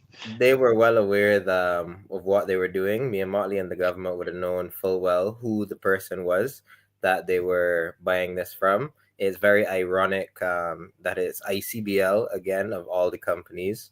We're all familiar about the scandal with that particular company. Yes, we are. So it's very ironic that it's ICBL again in all the controversy. And at the end of the day, this wasn't a transparent process at all. I feel like Mia did everything she possibly could to hide this from the people of Barbados. Again, 2 weeks ago in the newspaper, they were saying, oh no, this hasn't been finalized yet. Like, all of y'all are just overreacting. Yeah, like Dr. Haynes, she gave a fiery speech in the Senate, and it's all just a bunch of fluff overreactions. When I believe it was in Friday's paper, they said, okay, yes, we were lying. We sold the Civic Center to somebody, and he's gonna start a hotel on it. So yeah, it's just a lack of transparency. The one person in the government who had a voice and could have probably voted against the billionaire acquiring it, Dr. Haynes, now she has no voice anymore. She's not in the Senate. She's been replaced by Mia's chief of staff, Jonathan Reed. I mean, I don't know anything about him, never met him or anything, but he's definitely not qualified to be a minister of this government here in Barbados, which is not even his country. But we don't have to go into that too much. At the end of the day, he was the chief of staff, so he's Mia's errand boy. I don't know how or where or in what country that qualifies you to take on a government ministry with a significant public budget. We, the people of Barbados, funding that budget. So at the end of the day, it's just a lot of nepotism and it's a lot of favoritism. And she's really, as you said, she's recolonizing the country, and anybody who stands in her way is in big trouble. Well, you know, the comments that Reverend Canon, let me make sure I get it Rogers. right. Dr. Rogers. I don't know if you heard his message that I think they played a portion of it last night in the show, but I watched the entire thing. But it would seem to me, Don, that he was echoing some of the very same sentiments that Crystal Haynes spoke to in her presentation.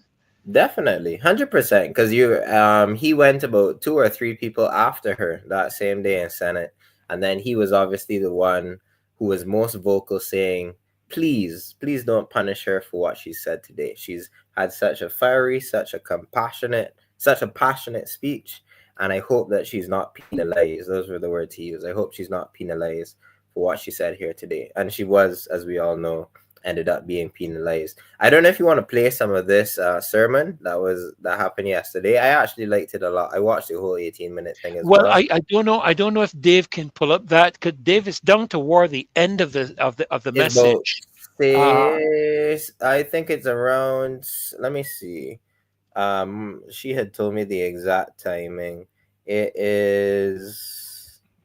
You could start at 12 minutes. 12 minutes on the dot flat. Yeah, and let's hear some of let it run for about 3 minutes. Yeah, so we've hit it at around 12 minutes, because I found it very interesting. You know, I listened to the entire thing. I realized he was taking a jab in a particular direction of the global environment, which I really didn't pay a lot of attention to, because I don't like hypocrisy and double standards that come from that part of the world.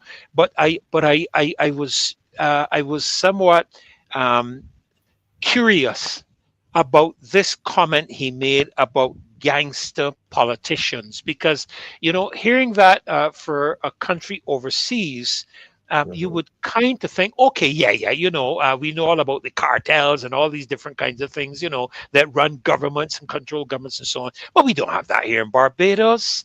You know, we don't have that here in Barbados, Don, do we? Are you ready there? Are you ready, Dave? We can run that 12 minutes exactly. Societies take a long time to be built, centuries. Oh, I think you missed the comment. If you start at 12 on the dot, he talks a little bit like directly about politicians. Yeah. Yellow. Take off the veil and I think you might have still missed. Sorry to keep interrupting. Go back about 10 more seconds to 11:50, because this is where he really starts the political. Right. Do not be blinded by political allegiance. Right. Yes, that comment. I loved it. Yes. Do not be blinded by colors, whether it's red, blue, or yellow. Mm-hmm.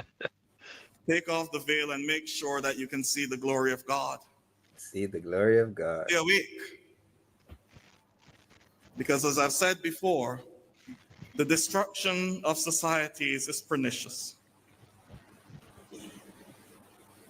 Societies take a long time to be built, centuries, bit by bit. But over time, they can be destroyed. They can be destroyed when generation after generation start taking down blocks and think they're doing better. But there's an element of society. The old builders would tell you when they were building arches, there was a keystone. Yes. You know the keystone? When you have the arch, the brick, and that little V1 on the top. In the middle. If you take that out, the whole thing is down. Everything falls apart. For the younger ones who play their little board games, children don't play board games anymore. I've always likened society to a game of Jenga. He tells a good Bible story in about a minute. I want to. Yeah. Hezekiah? You put one on, you take out another block and you put one on top. What happens if you take out the wrong block? Whole thing collapses. Falls apart. And that is why we must stay awake. That's right. To make sure we see which blocks are being troubled. To pay attention to what is going on in our society. Because if we do not stay awake, it means that we've fallen asleep. If we allow a veil to stay over our eyes, then we cannot see the glory of God. The role of the Christian church, the role of the Christian is to speak truth to power. The role of the Christian church is to ensure that we are vigilant for the betterment of the society, not only for now, but for future generations. Because as I've said, many leaders in our world practice the Hezekiah type of leadership. Remember I told you about that? Hezekiah, the king of Israel, Judah, who, when he was ill, some people came from Babylon, and Hezekiah showed them everything he had. The storehouses, his armory, his palace, and he's showing off. And the prophet Isaiah went to him and said, I saw some strange men around here. Who are they? He said, they're my friends from Babylon, man. They came to look me up because they heard I was ill. And Isaiah said, so what did you show them? He said, well, I showed them everything. I showed them how good we're doing up here. Isaiah said to him, you know, those same men are going to come. They're going to plunder your city. They're going to take you. They're going to take your sons and make them eunuchs. They're going to make your daughters prostitutes, and they'll destroy everything. And we're told that Hezekiah was scared. And he asked Isaiah, when will this happen? Isaiah said, it won't happen in your time, but it will happen. He said, oh, well, once it's not in my time, I'm good. Every little thing we do today will affect some generation later on. And so whether it is the big debate about what is happening to our coastal areas and what we're doing with them, that is something that should consume us as a Christian people. We must stay awake. We must stay awake if we hear that in January something was sold to a company. Look, this is what you're talking about, Reverend. Government to do some great project. And then later on in March, well, February, we hear that the deal is not done. And then 2 days later, we hear it's owned by a private person. Yep, just 2 weeks later. That should bother us. It should bother us. Because it means your police station, your court, the Barbados Revenue Authority are on the property of a private citizen. Well, but that's for another place. That's for another place. said You could probably stop it there. But that's the gist of most. I didn't hear. He actually said gangster politicians at some point. Yes, he did. Okay, I think that was a little earlier on. Yeah. I might have to. Yeah, I gotta listen to back to it. But yeah, no, he made some really good points. I was glad to hear him echo all of these same sentiments. It's good that he's using. It's very infrequent nowadays that you would really hear like the candidness and the openness and the honesty. Because even so, everything is so political and everything is so, oh, you can't say the wrong thing. Like, you know, people might come after you. People are worried for your safety. You can just talk. You really can. Nobody can really do you anything if God is protecting you. And you know that too, Reverend. Oh, yes. Trust me, I do. I mean, I tell you, the number of things that we do on this show and the number of things we see on this show. You know, I mentioned to Marcia that I wanted to touch a little bit on the cybercrime bill. I didn't get to do anything about it tonight, you know, but if the authorities had their way through that cybercrime bill, as you know, you were with me when we went to Washington to represent the civil society of this country there. If they had their way, they would just shut this show down. We wouldn't be here talking about these matters, and I can't help but resonate with the canon statement concerning we need to stay awake, and you know, I'm not one to spiritualize things. I do believe in the spiritual component, but I remember, I think it was John Maxwell, that he's a Wesleyan minister, of course, that made a statement many years ago. He said, for anything spiritual to be of any substance, it has to be capable of being manifested in the physical. And so we are seeing it. We are seeing, you know, he's calling on us not to just be Christians in lip service and going to church, so to speak, but to pay attention to what's happening in our country, because we have a responsibility to sustain our country for the future. Because I hear him talk about every little thing we do today, not only for now, but for future generations. Yeah, correct. I couldn't agree more. So, as the other Reverend Morris, who was in the Senate, he had said on that same day, he had mentioned that this problem of selling the West Coast off to international investors has been happening since the 70s. And at the end of the day, right, a generation from now, 2 generations from now, we might even be in such a precarious position that we might be like Jamaica, where they're private beaches. We don't want to ever come to a point in Barbados where the beaches are private. We take great pride in being able to say that every single beach in the country is public.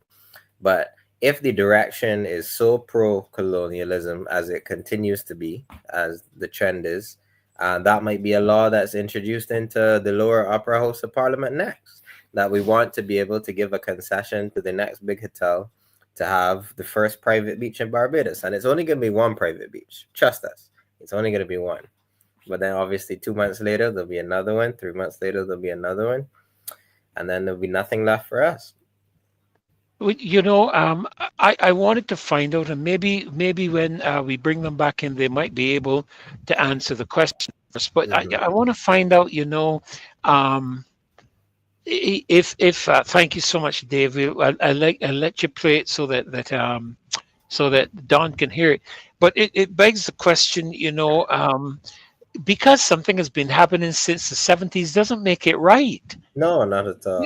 You know, it's like because something has been going on for a while, it has legitimacy. You know what I'm saying? And then these properties that are private, Don, do their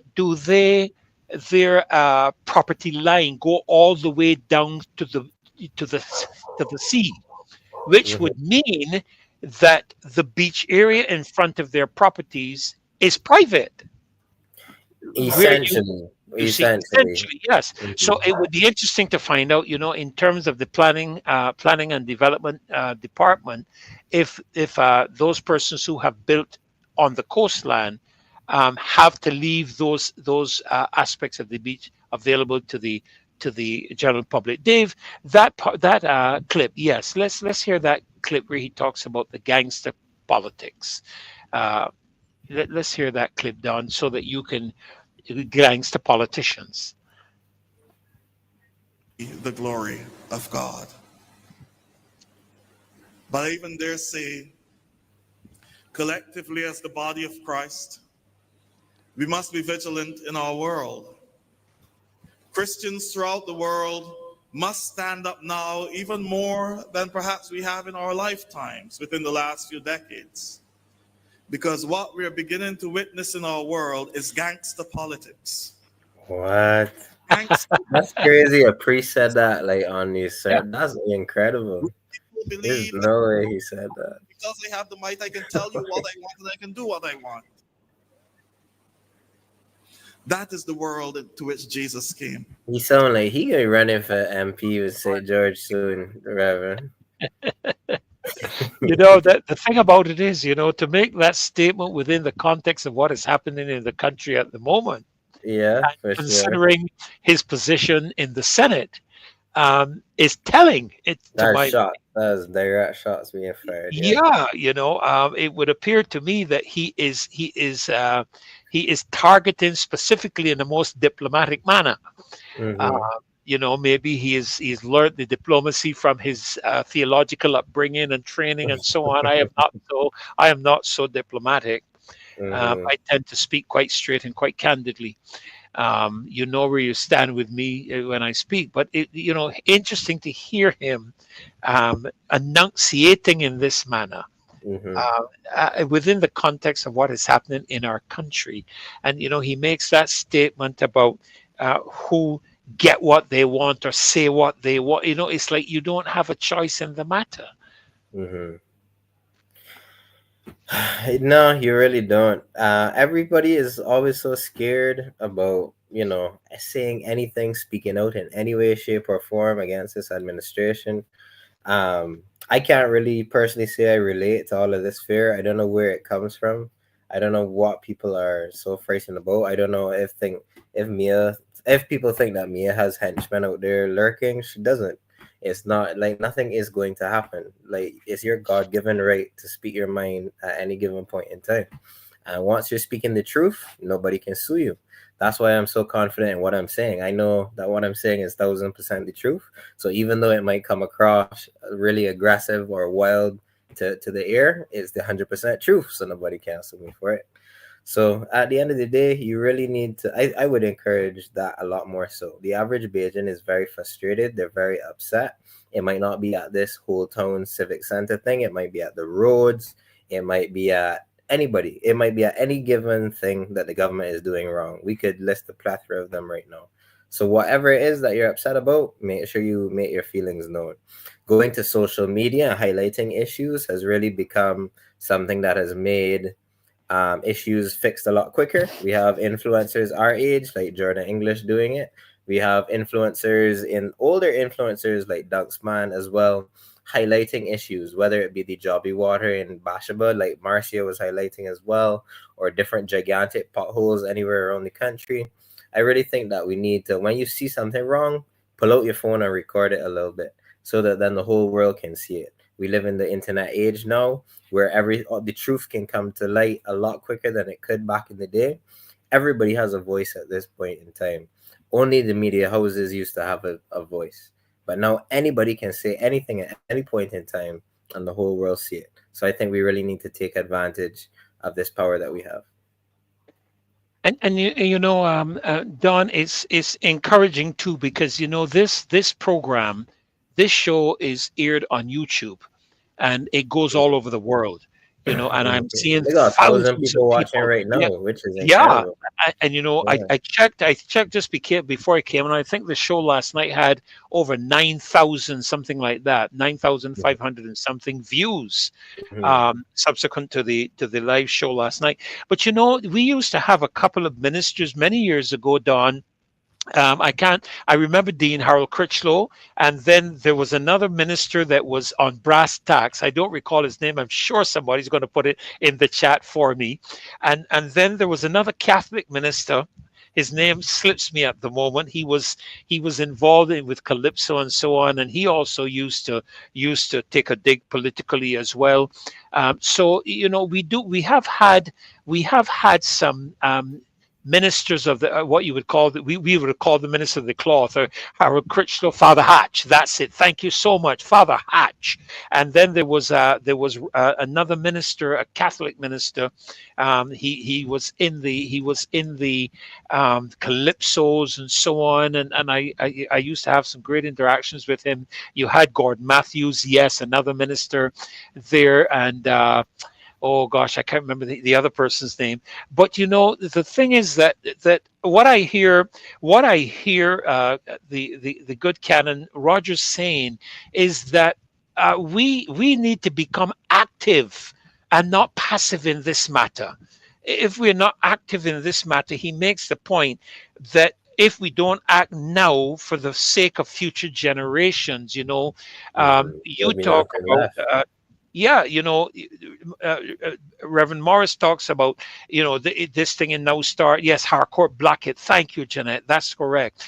He talks about it happening since the 70s. But look at what has happened since then now, for the generation. I was a child then, but here I am an adult now, and look at how much has changed. What is going to be the state of affairs for my grandchildren when they get in their 30s and 40s? Will they be able to even get to the beach in Barbados? That's what I was saying. That might be the next thing we hear about, privatizing beaches.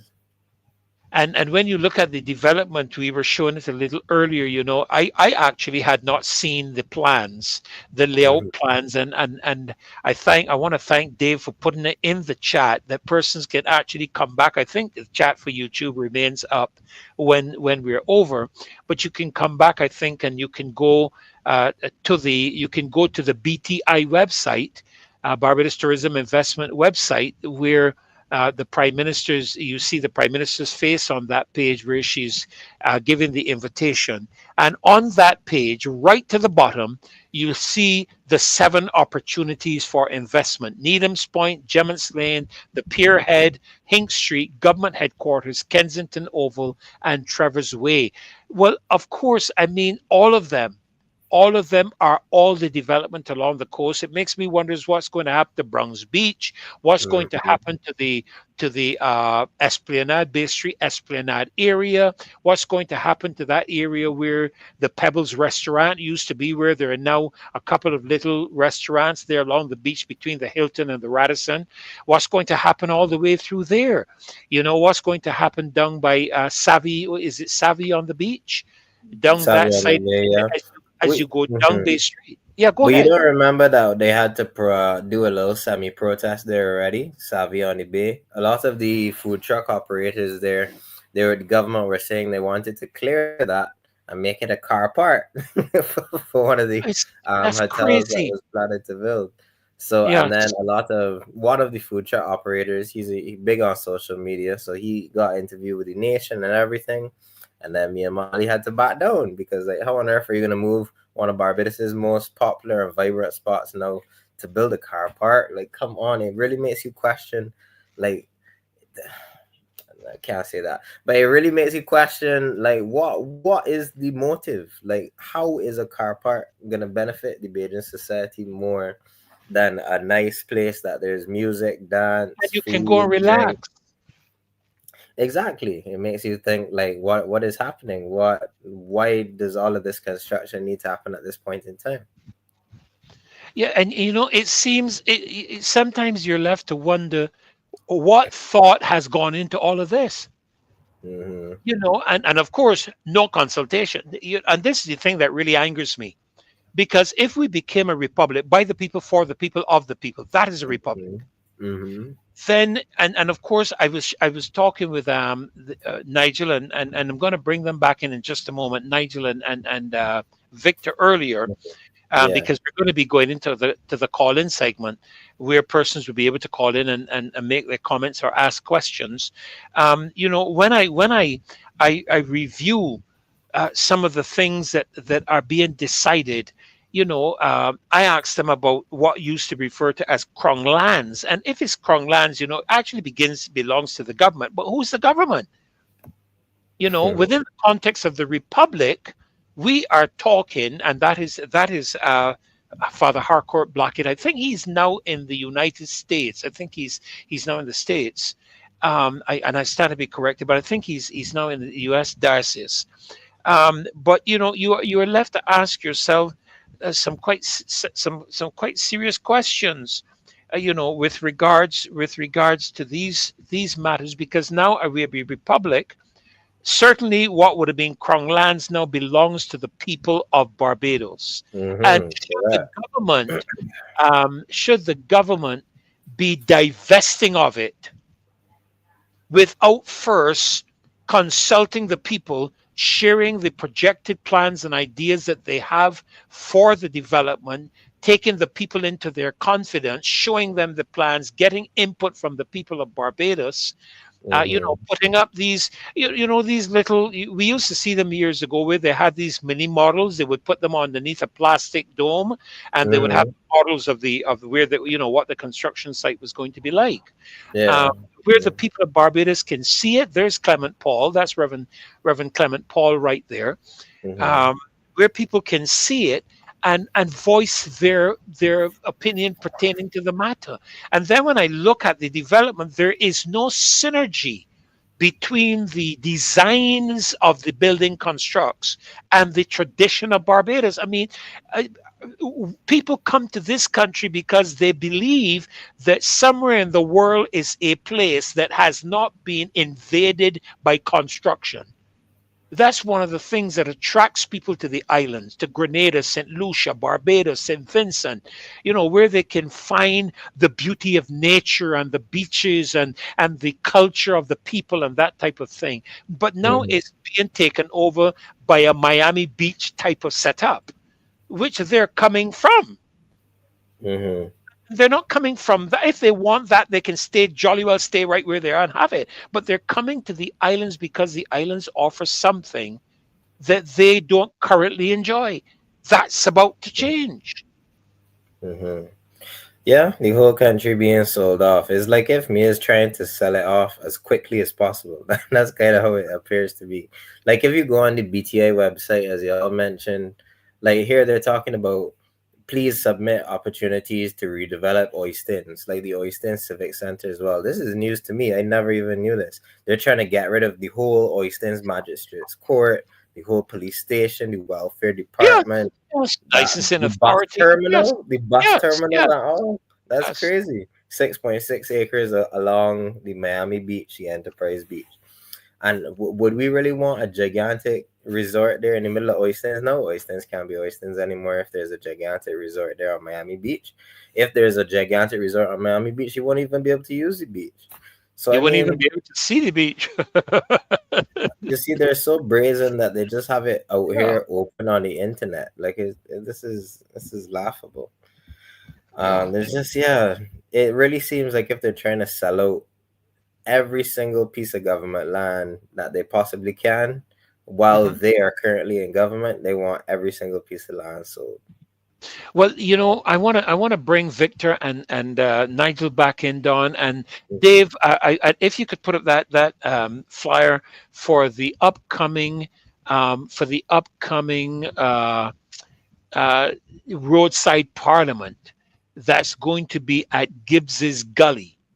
Now, I understand that this is, I can't believe what I'm hearing, I understand that this is going to be another development aspect that they're looking to engage. And maybe when Victor and Nigel come in, they can shed a bit more light on that. Let me bring them in. Nigel and Victor.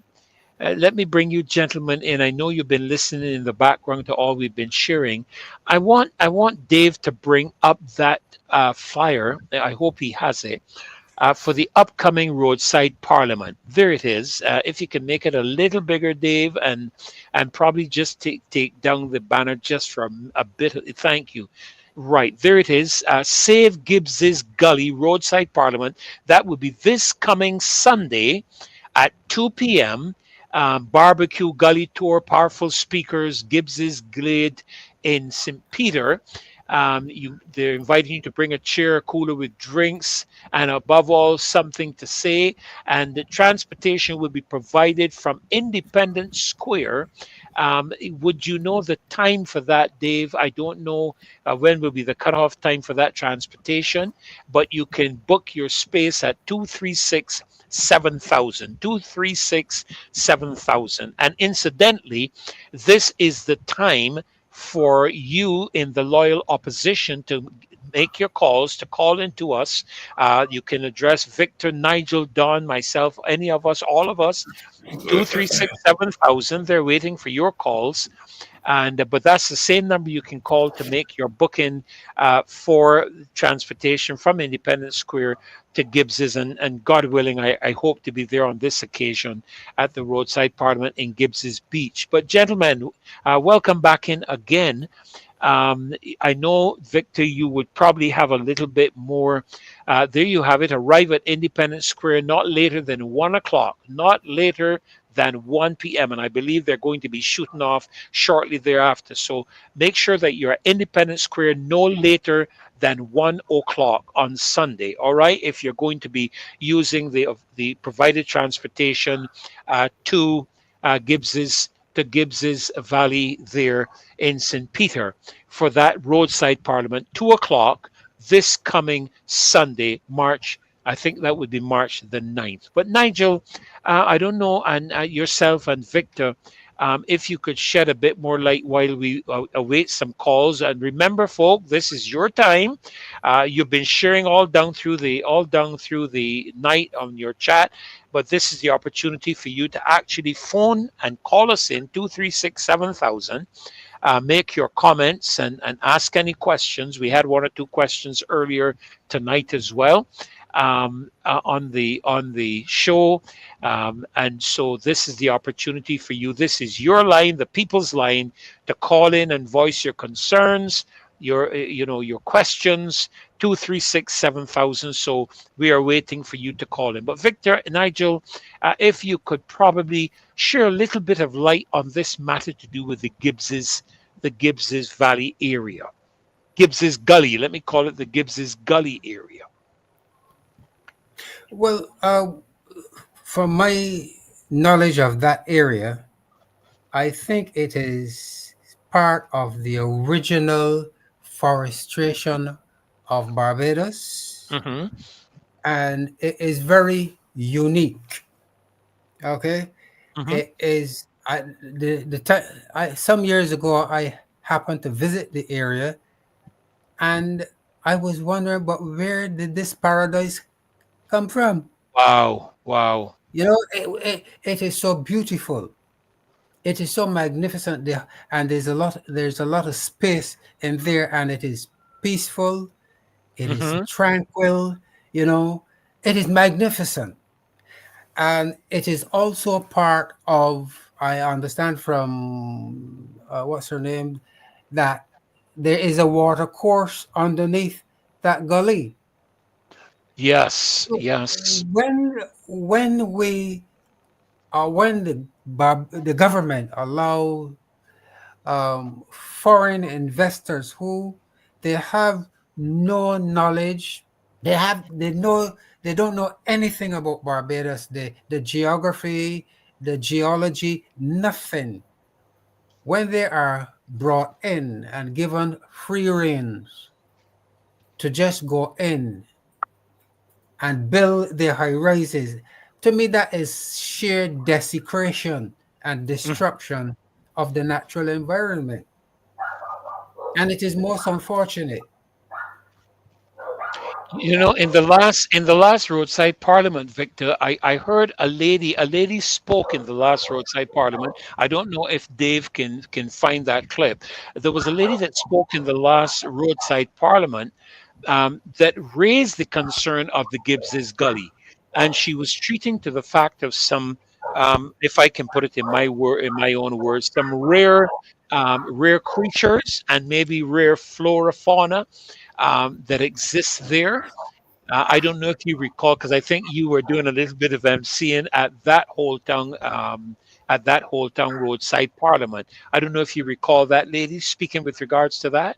Yeah, that was Lynn, and Lynn is the Right. lady who's actually planning this activity. Mm-hmm.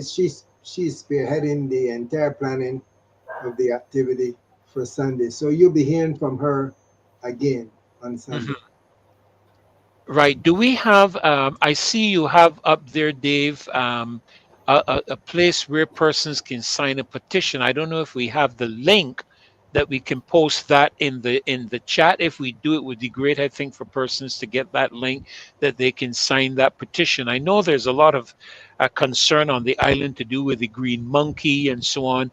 But you know, I as a child, my grandfather had a property in St. Joseph called Auburn. It was a plantation, quite a big plantation, and I used to spend quite a bit of time. My uncle as well. He had a place up opposite the police station there at the top of Horse Hill, and we used to spend time down in the gully. And I was intrigued with all the different plants and flowers and creatures that I saw in these gullies as a child. You know, it was intriguing, and it's almost coming to a place where you can't find somewhere to take your grandchildren now to see these kind of things. Gibbs Gully is very, very, very, very beautiful. I think you might probably be talking about Suriname, Suriname area in the when you go down to by Nikki. Yes, down in the back. Yeah, down in the back, beautiful. Yes, beautiful area. Yeah, I'm concerned, relative to the area that we were discussing just now, because if these billionaires are coming to Barbados, are being allowed to colonize us once again, they're going to be making demands. And I love what was said just now relative to the whole aspect of colonization. They're going to be able to make demands. And it's a bit far-reaching to think that demands for a private beach will be mobilized just for one, just give us one there in the area of Bronx Beach. Yeah, Just literally one. just one. Yeah, That's it will start. When I would have been exposed to all of this documentation, all of these programs to be, greater enlightened as to what's going on. It has taken me back to my experience at Joseph, because the colonizer there seems to be emboldened with an attitude of making what I would assume to be proposals to be, this is what we plan to do, without any kind of drawing, no kind of analysis, no kind of discussion. This is what I'll do. So I now can better identify with what stance was being taken at Joseph when he is saying, you can't drive down here anymore. That's a demand. Who is it coming from? A colonizer. This river belonged to us. We will build gates, we will block it off. So I can better now appreciate the possible experience that is most likely to occur at Gibbs Gully, because these people now have been emboldened. We call the shots because you've invited us. We didn't just turn up and knock on the door. You've invited us. So we are now in charge. We own all the periphery. We own all the coastal. We own all the beachfront properties. We call the shots. And as Senator Rogers rightfully said, generations to come will be subjected to private beach. Yes, and don't forget. Who will blame us? Yes, that's right. That's right. And don't forget, folk, you're calling. We're waiting your calls. 236-7000, 236-7000. Please feel free to give us a call to express your concerns, your views, your questions. But you know, the other thing that comes to my mind, Don, Nigel, and Victor, Bridgetown wasn't Bridgetown designated as a heritage site? Yes. And when you look at the development of Bridgetown, it does not reflect anything to do with the heritage of this country at all. And I wonder how that plays into the whole aspect of Bridgetown being a heritage site. I think we have the recording here of what Lynn, you said, Victor? Lynn, correct. Yeah, that's Lynn, Lynn. I saw a couple of questions too on the group chat to do with the entrance to the gully. Is this the road opposite Mullins Beach that you turn up? Is that the route that you take? Yeah, it is just south of Mullins Beach. When you actually enter the forest, you can look across at Mullins. Yes. Okay. Great. Great. So, folk, when you get down, if you're driving down, when you get down along the coast, down by the Mullins Beach, you take the road opposite Mullins Beach and follow the road up through that area to get to the Gibbs Gully. So let's hear quickly Lynn's contribution with regards to this Gibbs Gully matter that was at the last Roadside Parliament. Good evening, everybody. Great to see you here today. Thank you so much for coming. As my lovely friend Victor said, I am from Gibbs. Well, Bunnings actually in St. Peter, and I formed a group called the Gibbs Gully Preservation Society. I'll talk about that later. I'd like to just start by talking about what Barbados means to my family that I'm sure you will all resonate with. My husband, Giles, first came to Barbados in 1972 as a medical student. And whilst he was here, he delivered 7 Barbados babies. Well, obviously the mothers did most of the work, but he likes to take the credit. So we had a long relationship with Barbados. I first came in the 1980s. I used to come every January, fell in love with it. And in fact, when I was on that runway, leaving the island as we were taking off, I would cry. And I knew that one day I had to live here. And when the time was right, we bought our first house here about 15 years ago. And we've lived in St. Lucy and St. James and now St. Peter. Obviously, we love the island.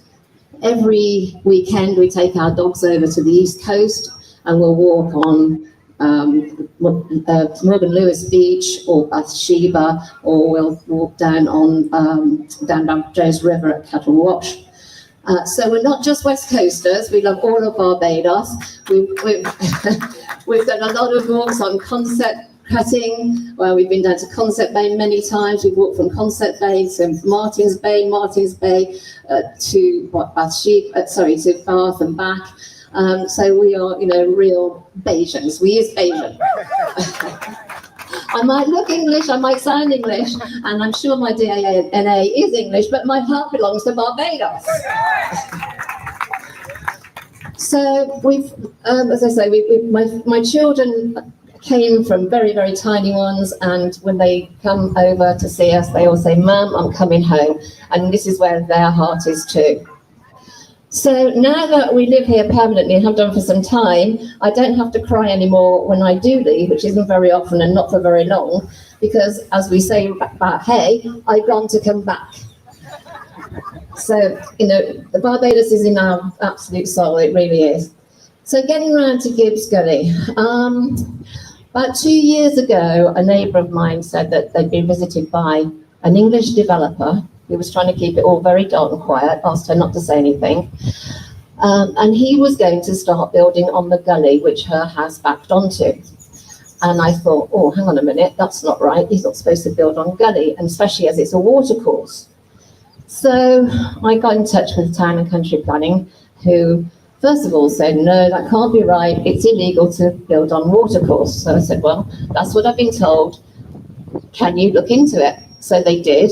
And they came back and they said, Yeah, there is permission to build on that watercourse in Gibbs Gully. So I said, oh, sorry, but this isn't right. So I got the Nation newspaper, a reporter and a photographer, and we walked around the gully and some neighbours, and we showed them what was going to be ruined if this went ahead. And we had a feature in the Nation, which I turned into a leaflet, and then I trudged around all the streets in Gibbs and Mullins and letterboxed everybody, and formed this group of, now we've got over 60 households who are trying to protect the gully. Now, the gully permission was given in 2010 to a company that was called Planet Barbados. It's owned by a different developer now. But no ground was ever broken. And if they don't break ground, they're supposed to reapply every 5 years for the permission to be rolled forward. This is now 15 years on, and still ground has not been broken. So 2010, 2015, 2020, 2025, it's due to be rolled over again. And this is why it's so important for us to try and save Gibbs Gully and try and get that permission to build on it and turn it into just concrete townhouses just revoked. They want to build a lot, just not on the gully, but also at the side of the gully. They want to put up a big hotel, which is inland. They want to build 150 houses, villas, clubhouse, tennis courts, and all the rest of it, and turn it into a resort. Well, it's not a resort. It's a semi-rural area. It's a residential area, and I can't see it working as a resort. People come to Barbados to be beachside or whatever. And again, we're not against Barbados being developed appropriately, but we are against it being ruined. And yes, again, you see there, I mean, she is a Barbadian. Sorry, she's not a Barbadian, but Barbados is like a home and a heart is in the country. I think we have a caller on the line. So let me go quickly. Let me go quickly to that caller, Dave. We have a caller on the line. Good evening. Hello, good evening.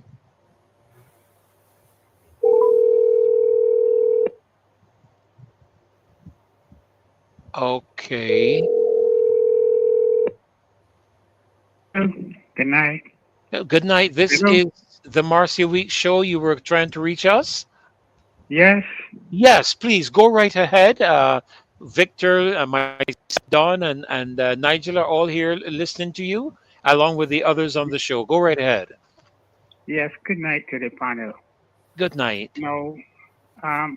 Since we have all of this development is about to go on in this country, all these big elaborate hotels, I thought that COVID had learned us a lesson, because when the planes wasn't flying, did we had anybody coming into these hotels?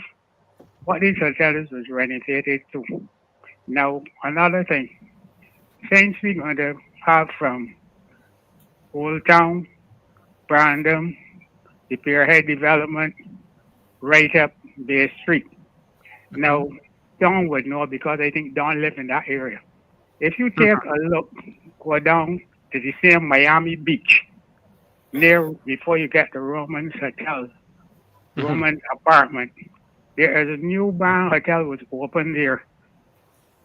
I was in that area some time ago, about since last year or year before last, taking somebody to and fro. That hotel doesn't hold any person. There's no person going to that hotel. I don't know if Don know there's a new hotel there. It's on your right. Where exactly you mean? Pardon me? Where exactly you mean? Yeah, when you going to Miami Beach, if you come from, say, off of the main road going to Silver Sands, you turn right. When you get to the junction, instead of going to Enterprise, oh, you mean right. Abida? Accra's down to Roman's apartment. There's about 2 or 3. There's I think it's 2 or 3 buildings before you get to Roman's apartment. There was a new hotel constructed in that area. I think you mean Abida. And whenever I pass there, all I see is a guard at that hotel. But another thing I was interested in, since we is the people of this land has the power, will we be willing to take these people to court, or there's anybody willing, or a lawyer willing to take these people to court to stop the development of these hotels, because we had no consultation about them. Nobody never told us anything about this here until here lately. Now that people have come out and made a stand. Well, thank you so much, caller, for drawing that to our attention. We appreciate that so much. Don, you know the hotel he's speaking about, I believe?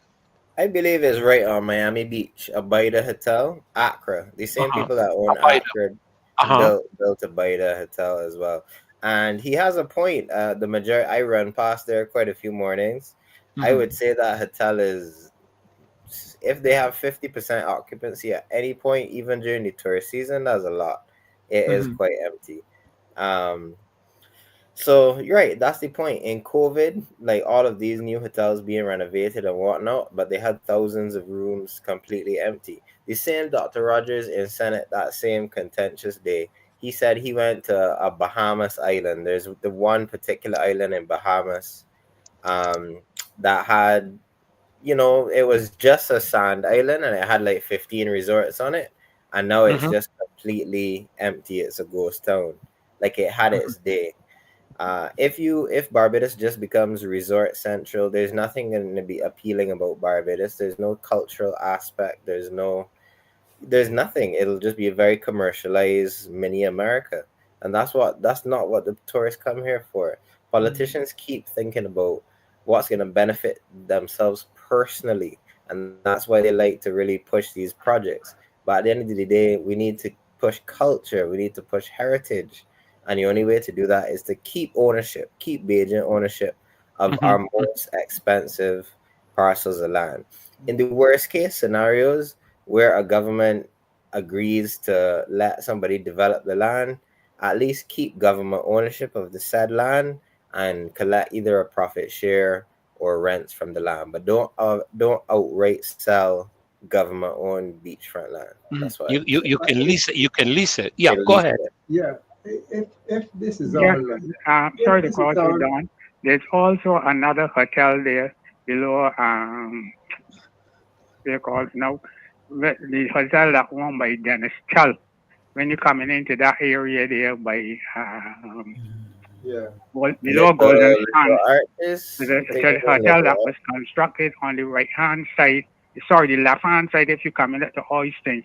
They're set up for a number of years. I think the Chinese was building it.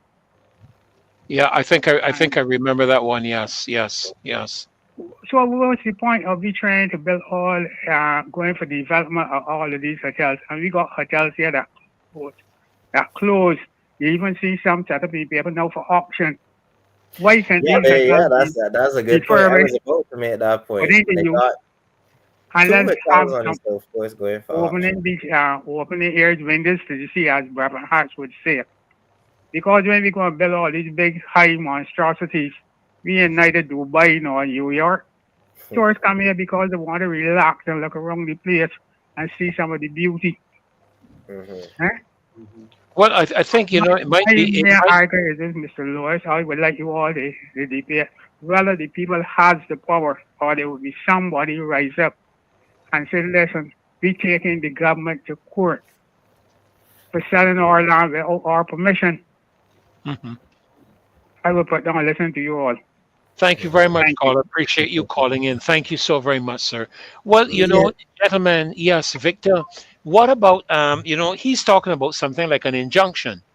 We see like happening in the United States now, you can see persons going to the courts to have blockages and injunctions against what the president is doing there. Are we in a position here to have something similarly done where an injunction could be issued by the court to stop a development of something pending, maybe the citizens, people, different persons contributing and so on? Is there a possibility for that? I say, have they broken a law? The suggestion by the gentleman is, very much appreciated, because we need clearly to stop this, because the direction that this is going certainly, we're not going to be better for it. But this line of thought encouraged me to think just now, and this might be a topic for discussion at another time. But are we attracting fine linen? Are we attracting fine linen? And what is the objective? Is the objective to build new hotels or to attract fine linen? And these questions are questions that, according to Senator Rogers, are things that we have to ponder, because we have the implication of destroying future generations. Yes. And I agree with the gentleman, 200%, that we need to do something. Something, yes. To stop this direction. To stop it, there need to be some kind of debate, some kind of town hall meeting to discuss these things, to hear the views of the public before they are mobilized. But these folks have gone ahead and mobilized everything. Yeah, that's how it appears that they're operating. We have a quick comment here by Adrian Hines. He says, caller, you can go to court, but you will be at the whims and fancy of the judiciary, who are more likely than not to side with the government. We have another caller on the line. Good evening and welcome to the Marcy Week Show. A blessed good evening to you, Ferdinand, and panelists. Thank you so much. Good evening. A blessing to you all. Thank you. It's very concerning. It's concerning in Barbados right now. This BLP government is selling off everything. And the end of the day, when you sell it to foreign, right? She's creating her jobs and she's selling out everything to foreign. So basically, it's like they just ain't achieved nothing or benefit to nothing. So basically, it's like the Bajans is being robbed out of their, not only their country, of benefits also. What she should do is more concentrate of going to like building Bajans versus Barbadians. Because when you really look at it and think, she said, give me the vote, and watch me. The foreigners get the vote, is the Bajans get you the vote. So she's more loyal to the Barbadians than to the foreign. Yeah, they're the people who voted her into office. That is very disturbing. My name is Taroni Hall. And the other show, my name is Taroni Hall. And I have two sons. Yeah, they did about me grandchildren. And I would look back and see that my children, my grandchildren don't have nowhere to live. Taroni. Oh my goodness. Let's pray that this does not happen. Really, we really appreciate your call so much. You are expressing a concern. I believe that many, as I've watched the chat, many persons are expressing the concern as to what is in store for the future. We are not going to be here. Not going to be here. Thank you so much, Dr. Nichols. Yes. Thank you, Taroni. If I know more concerning things, I will voice my opinion on air, and so I will keep business enlightened. Thank you very much, please. And we always have this time of the call, so always feel free to give us a call, 236-7000. 9 o'clock is the time that is open for all of you on the loyal opposition. Yes, Nigel, you were making a comment. Reverend, I got a run though. Sorry to interrupt. Oh, well, that's okay. Thank you so much. Appreciate you staying. Thanks everybody on the panel here tonight. Hope y'all have a productive rest of this discussion. Thank you. Thank you so much. Appreciate you coming in. And of course, it's always good to hear from a youth perspective, and because some people may say that I'm in the departure lounge. I'm not in the departure lounge. I am not going to be there for a very, very long time. I'm not even approaching the airport. I don't know. So, thank you so much. And everybody else. Okay. God bless. Good night, Don. Good night. God bless. Bye-bye. Yes, Dr. Nichols. Dr. Nichols, we Barbadians must come to the point whereby we admit that the government lied to us. The government betrayed our trust. Yes. The government has broken the alleged social contract between the governor and the governed. Okay? And we are, in fact, I think it was Martin Luther King who said, an unjust law is no law at all, and we do not have to obey an unjust law. I am saying the government has created, they committed crimes of sedition and high treason against the sovereignty of Barbadians, and we do not need any excuse to bring them down. We have the right of civil disobedience. We are not morally obligated to obey a corrupt government. And if the government can block Mr. Ralph Thorne, the honorable leader of the opposition and chairman of the Public Accounts Committee, if they think they have the right to block the Public Accounts Committee and do whatever and the government can do whatever it likes to the citizens of Barbados, do we need an excuse to bring them down? Well, the thing about it is that there is, to the best of my knowledge, there's only one way legally. When one considers the construct of Parliament, there's only one way, and that is if we could, if a revolt, if you want to call it that, a revolt can be instituted among the members of Parliament to implement a vote of no confidence. But then what happens is that the government still remains in office, because they do have a 29-1 majority in the House of Assembly, I think, until officially 2027. Would that be correct, Victor? Because I think the elections was 2022. And it's every 5 years. And unfortunately, Nigel, I don't know of any other constitutional legal manner or way, I should say, of removing the government. I don't know of any. Certainly, we would not want to be accused of inciting riots or inciting any form of violence or anything like that here in the country. But I believe that pressure can be brought to bear by the citizens of the country, and maybe on the parliamentary representatives when they attend their constituency meetings. These are the places where I believe a lot of pressure can be brought to bear if our citizens will turn up to those constituency meetings and put their parliamentarians under pressure, turn up to these I don't know what they're calling them now, and put the pressure on the administration. I don't know then what might be the result of something of that nature. You see, Dr. Nichols, here's where I have tremendous problems. Barbados has never been, is not now, and will never be a democracy until we, the people, take charge of our destiny.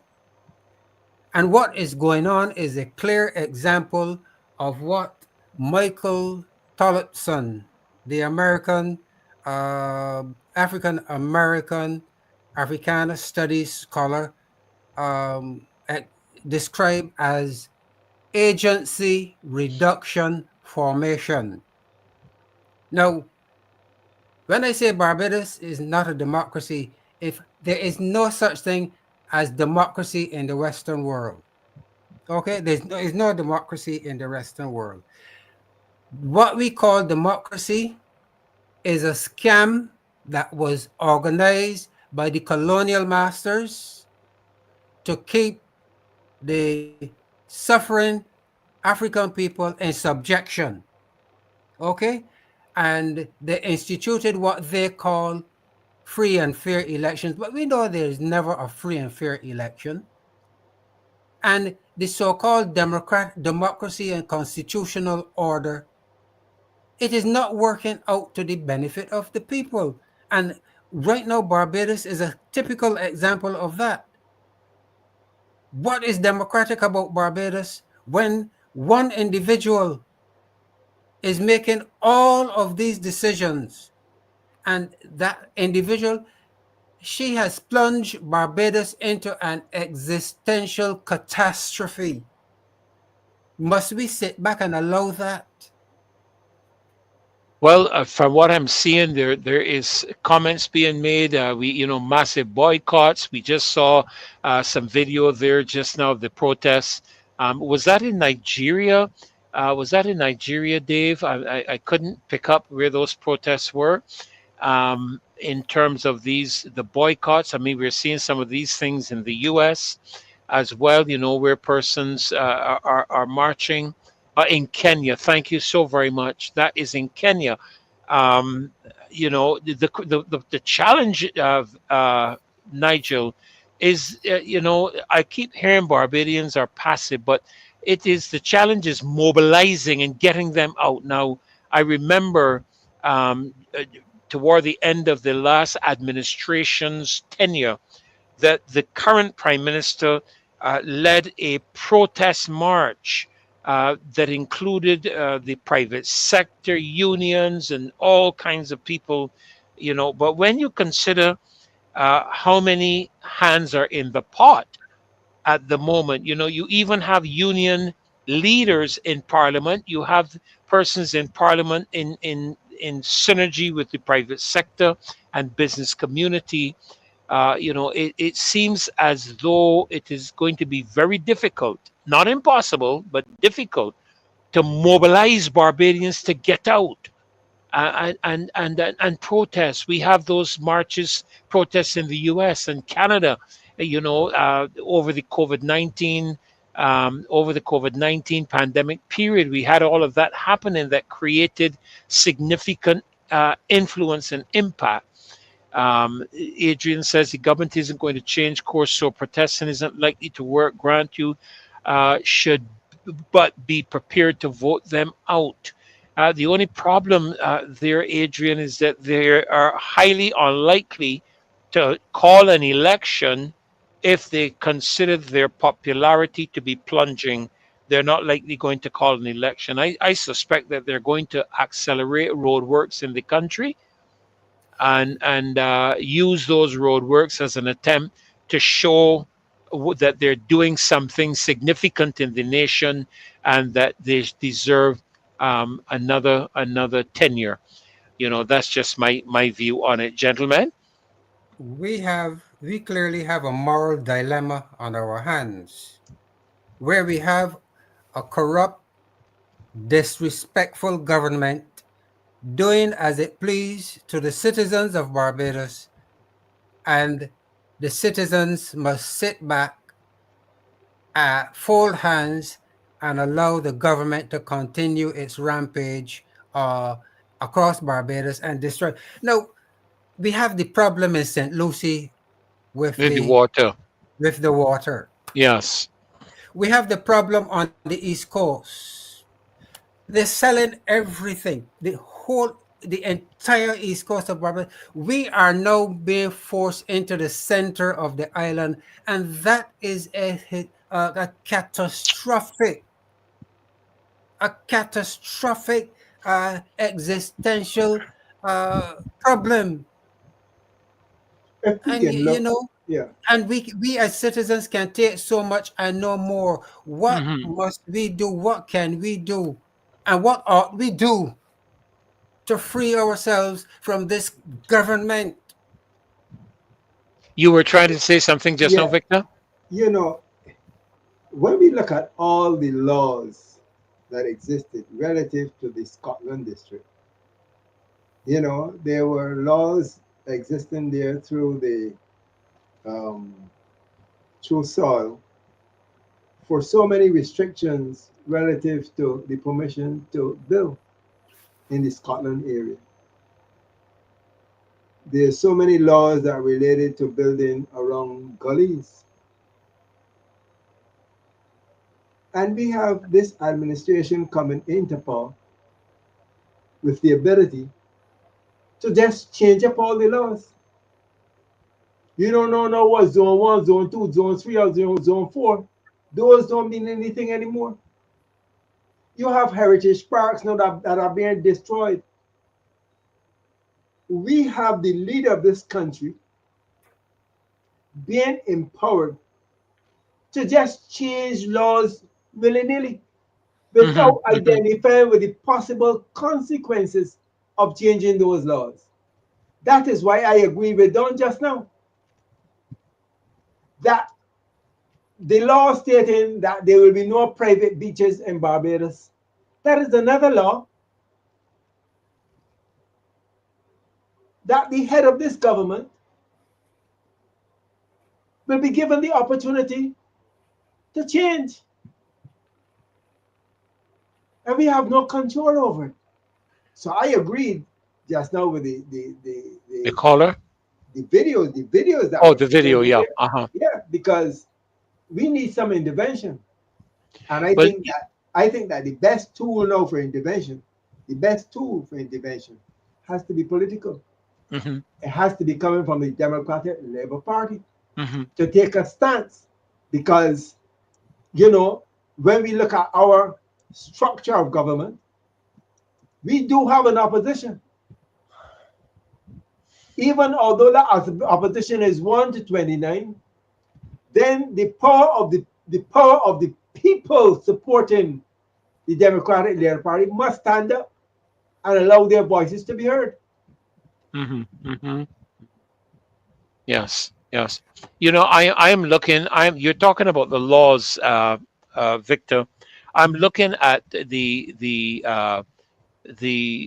presentation by the Prime Minister on the BTI Inc. website.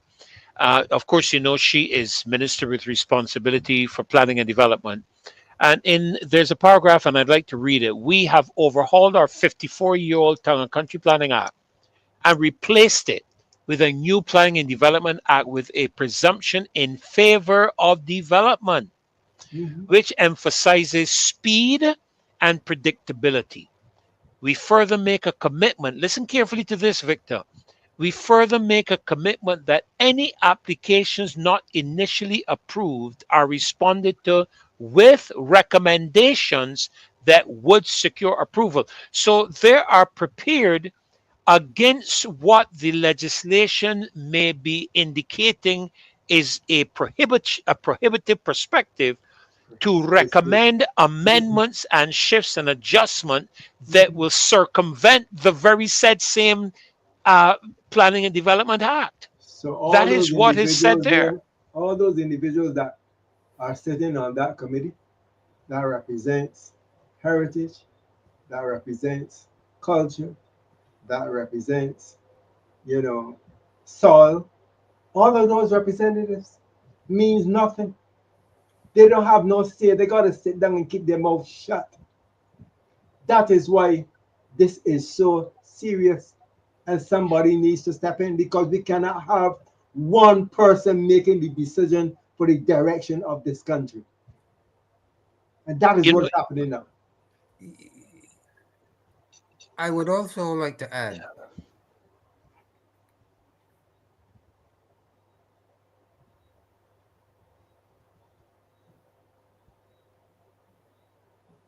go ahead, Nigel. Yeah. I have a question for all Barbadians. Who own the country? The government or the citizens? Who own the country or the nation? The government or the citizens? And if the government has broken the law or broken laws, repeatedly broke laws, and we can see it, are we as good citizens not responsible for holding the government to account? Absolutely. Absolutely. That is why I am saying, Nigel, that what needs to happen is that we need to turn up en masse for all these, well, I'm going to call them town hall meetings. We need to turn up en masse.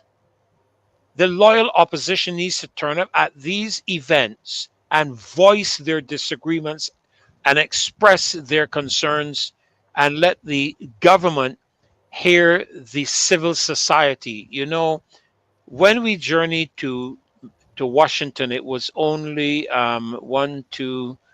it was only five of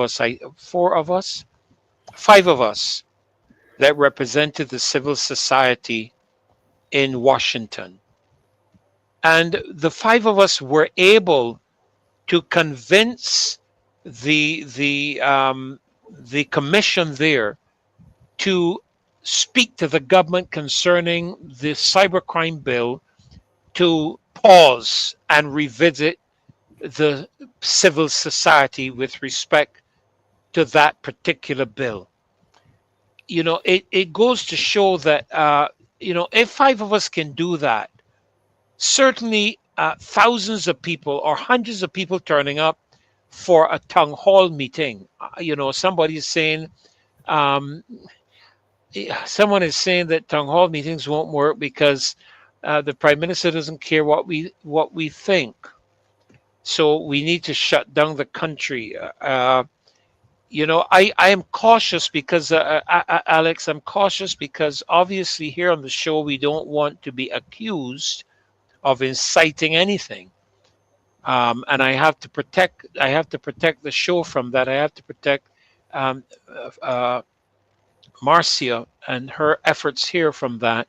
But we can hear the sentiments both from the panel and from the people that we need to act in a manner that can bring pressure on the government, however, whatever a form that matter takes. That is why, gentlemen, that I have advocated, and you've heard me on this show advocate for amendments to the Constitution that puts that power of recall or a prorogue of Parliament, whatever you want to call it, in the hands of the people as well as the Constitution. Because my feeling is that no prime minister in Barbados should be able to call elections. Just like they are fixed in the United States, election dates should be fixed in Barbados, whether a government likes it or not.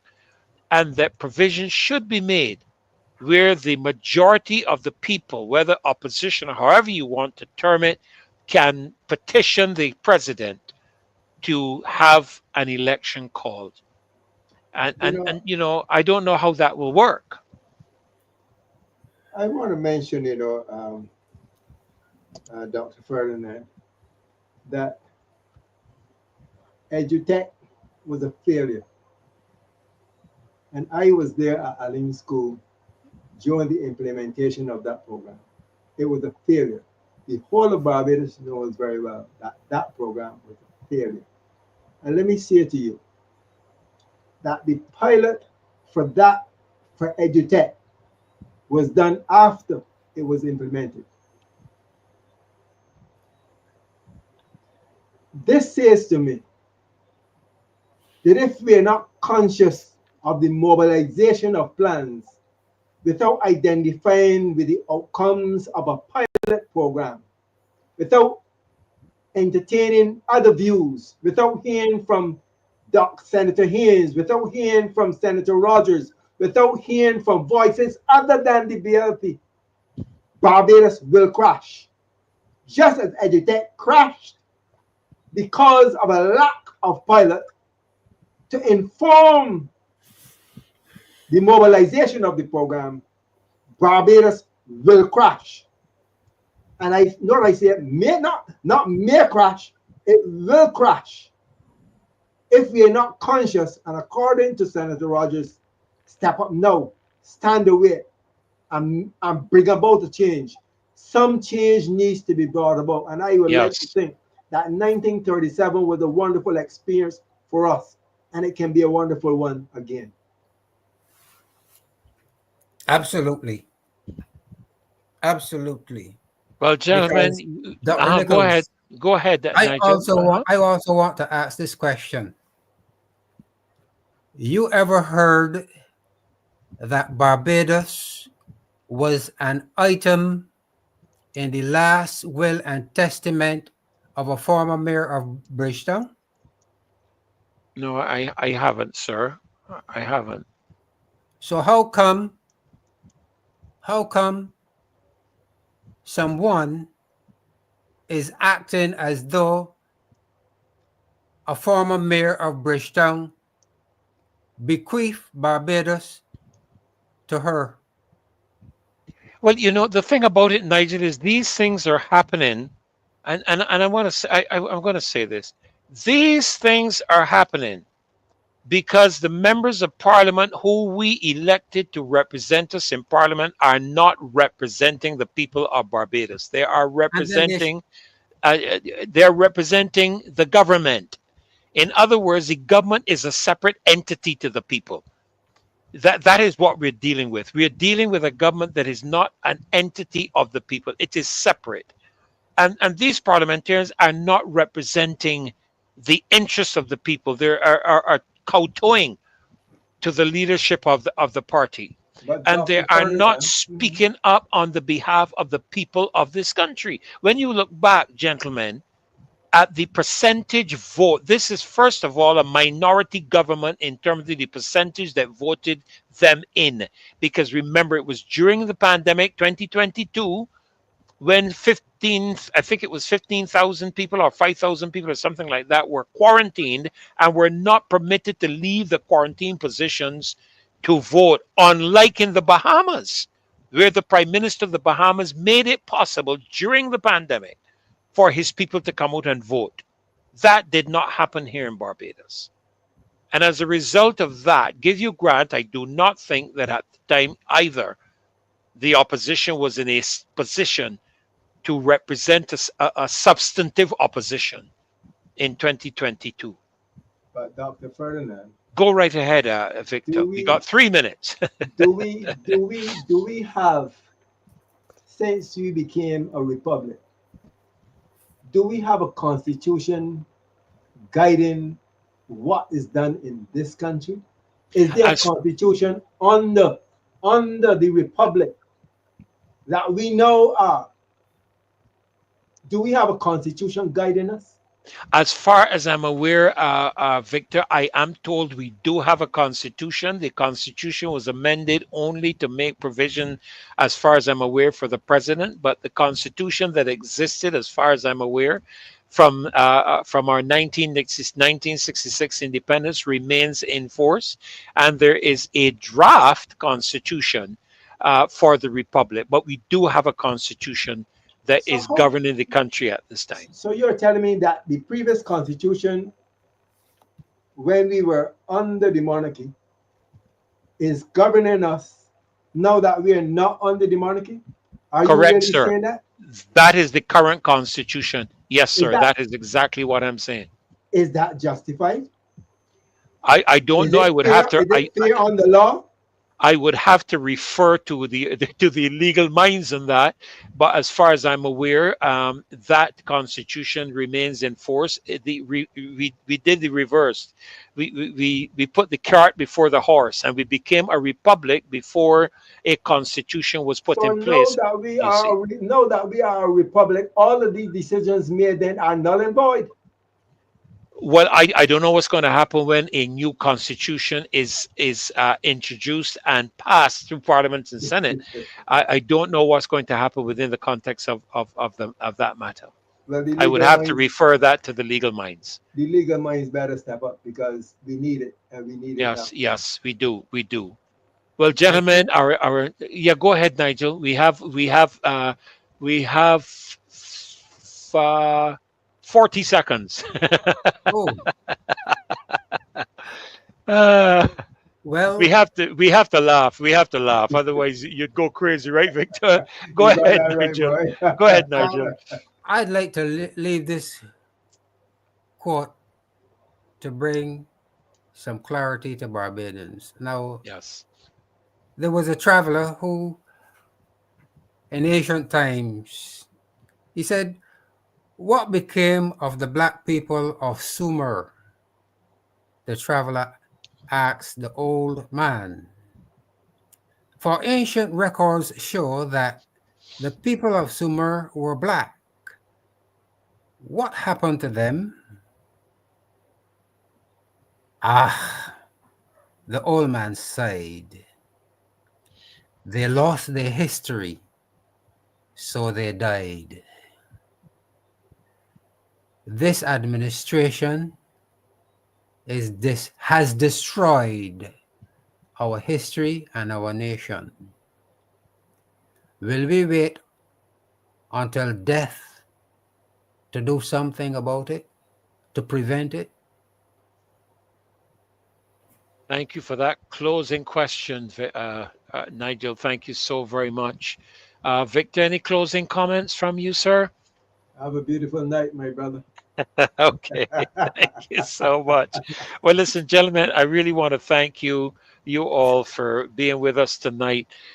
You shed a lot of light, carrying us back through our history, and of course, highlighting quite clearly the reality of our recolonization. That was the real focus of the show tonight. And I think we have clearly shown through the aspect of the plans for the reconstruct. And I think that is the word. I see here, Barbados. Let me just read out of the comments that she made. The developments we are showing you present a historic opportunity to join us as we transform and modernize Barbados. Listen to this, while maintaining those things that make it special. What a joke. I'm excited to work with you on these new opportunities and look forward to you anyhow reaching out to think. But imagine that, while maintaining those things that make it special. The reality is the things that make Barbados special is what we have now and not what is being planned. That is what makes Barbados special. That is why, ma'am, you had 1.35 million people, according to the statistics that you place annually, and daily direct flights from the US, UK, Canada, Germany, and the Panama. That's why you had 1.35 million people visiting this country, because they offered something that their country did not. And the people of Barbados are saying no to the development of this country, making it another Miami Beach. We do not want a Miami Beach in Barbados. We want to maintain the beauty, the solemnity, the natural flora, fauna, the beautiful look and vibrant heart of our country that has made Barbados such a unique place for so many, and so many people visit us and consider us a very unique country within the context of those things. And a day before we go off tonight, if you could just run that flyer one more time, please, for the upcoming Roadside Parliament on Sunday, March the 9th. Remember, it's going to be at Gibbs Gully in St. Peter. I understand it's the turn up the road opposite Mullins Beach, and I think it's going to be okay, that's okay. I think it's going to be the third turn on your right. Roadside Parliament this coming Sunday, 2 o'clock. Please remember that transportation will be provided from Independence Square, but you have to be there no later than 1 o'clock, and you should call 2367,000 to make a reservation if you wish to use the public transport to get to Gibbs Gully Roadside Parliament on Sunday, March the 9th. Nigel, Victor, thank you so much for being with us tonight. My goodness, what a wonderful evening we have had.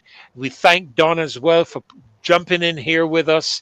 And certainly we want to give a shout out and kudos to Dave for just running all of that stuff in the background that we were able to relate to and show us so much of what is planned, and all of those pictures that came up to do with Harcourt, Blackett, and Clement Paul, Father Hatch, Dean Critchlow. Thank you so very much, Dave. But most of all, we want to thank you, the loyal opposition, for staying with us tonight. And thank you, for sharing. Thank you for giving us the thumbs up. Please remember to do that before you go off of the show tonight, that those algorithms in YouTube can place the Marcia Week show ahead of other things that are often in YouTube. So we thank all of you. Too many names to call. Every contribution, thank you. Whether we agree, whether we disagree, we thank all of you for making your contribution, whether it be via a call or in your comments in the show. We thank you so very, very much. So until the next time we're together, and of course that will be on Wednesday evening when Marcia will be hosting that show, and I'm sure she's going to be pulling some things into the forefront and into our focus as we continue to represent our country and to fight for these fields and hills beyond recall that are now our very own. Thank you for being with us tonight, loyal opposition. Again, thank you, Nigel and Victor. God bless you and have a great, great evening. Good night.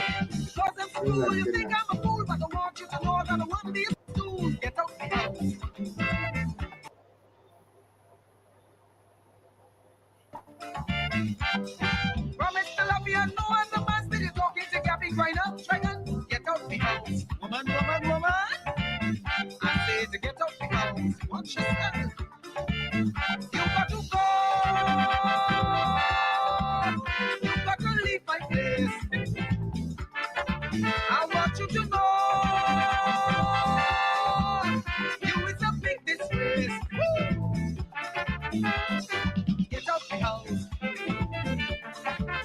I said to get out the house.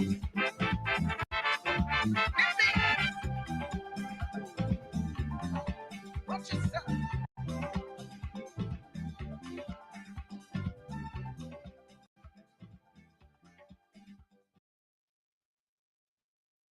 Good night, and God bless you all. Have a great, great evening. Ta-ta.